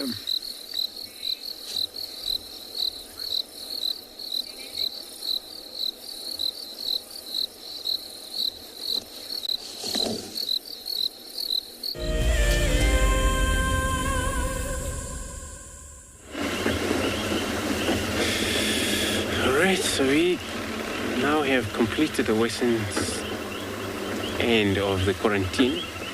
So I'm about to actually pass the area where we last saw her last night. But on top of the tree, one of the marula tree here.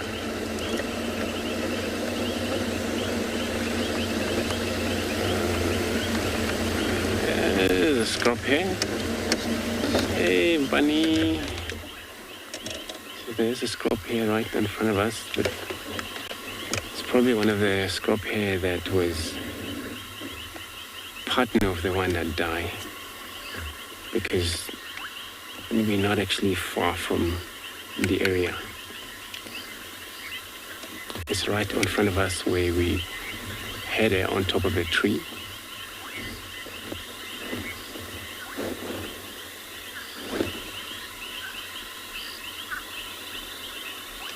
So it's probably the scrub hare wandering around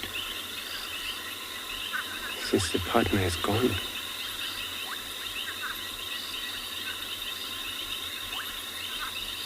Now it's going to try to find its mate.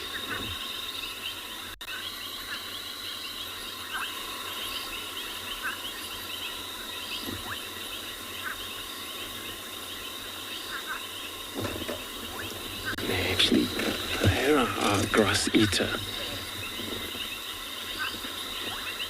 creature where they get mobile about. It's amazing how they move. They actually jump almost like a kangaroo. If you see them do that, they don't move like a normal animals. They do. They just jump every now and then. But off it goes, off to the bush. It's gone. It's gonna probably stay alert because of probably not finding the friends. So everyone, we're coming in the end of the show from today or of this evening. We're all hoping to have you tomorrow morning again. It's 5:30 African Central Time. So we're all looking forward to meet you all tomorrow. You all stay safe. From us, goodbye.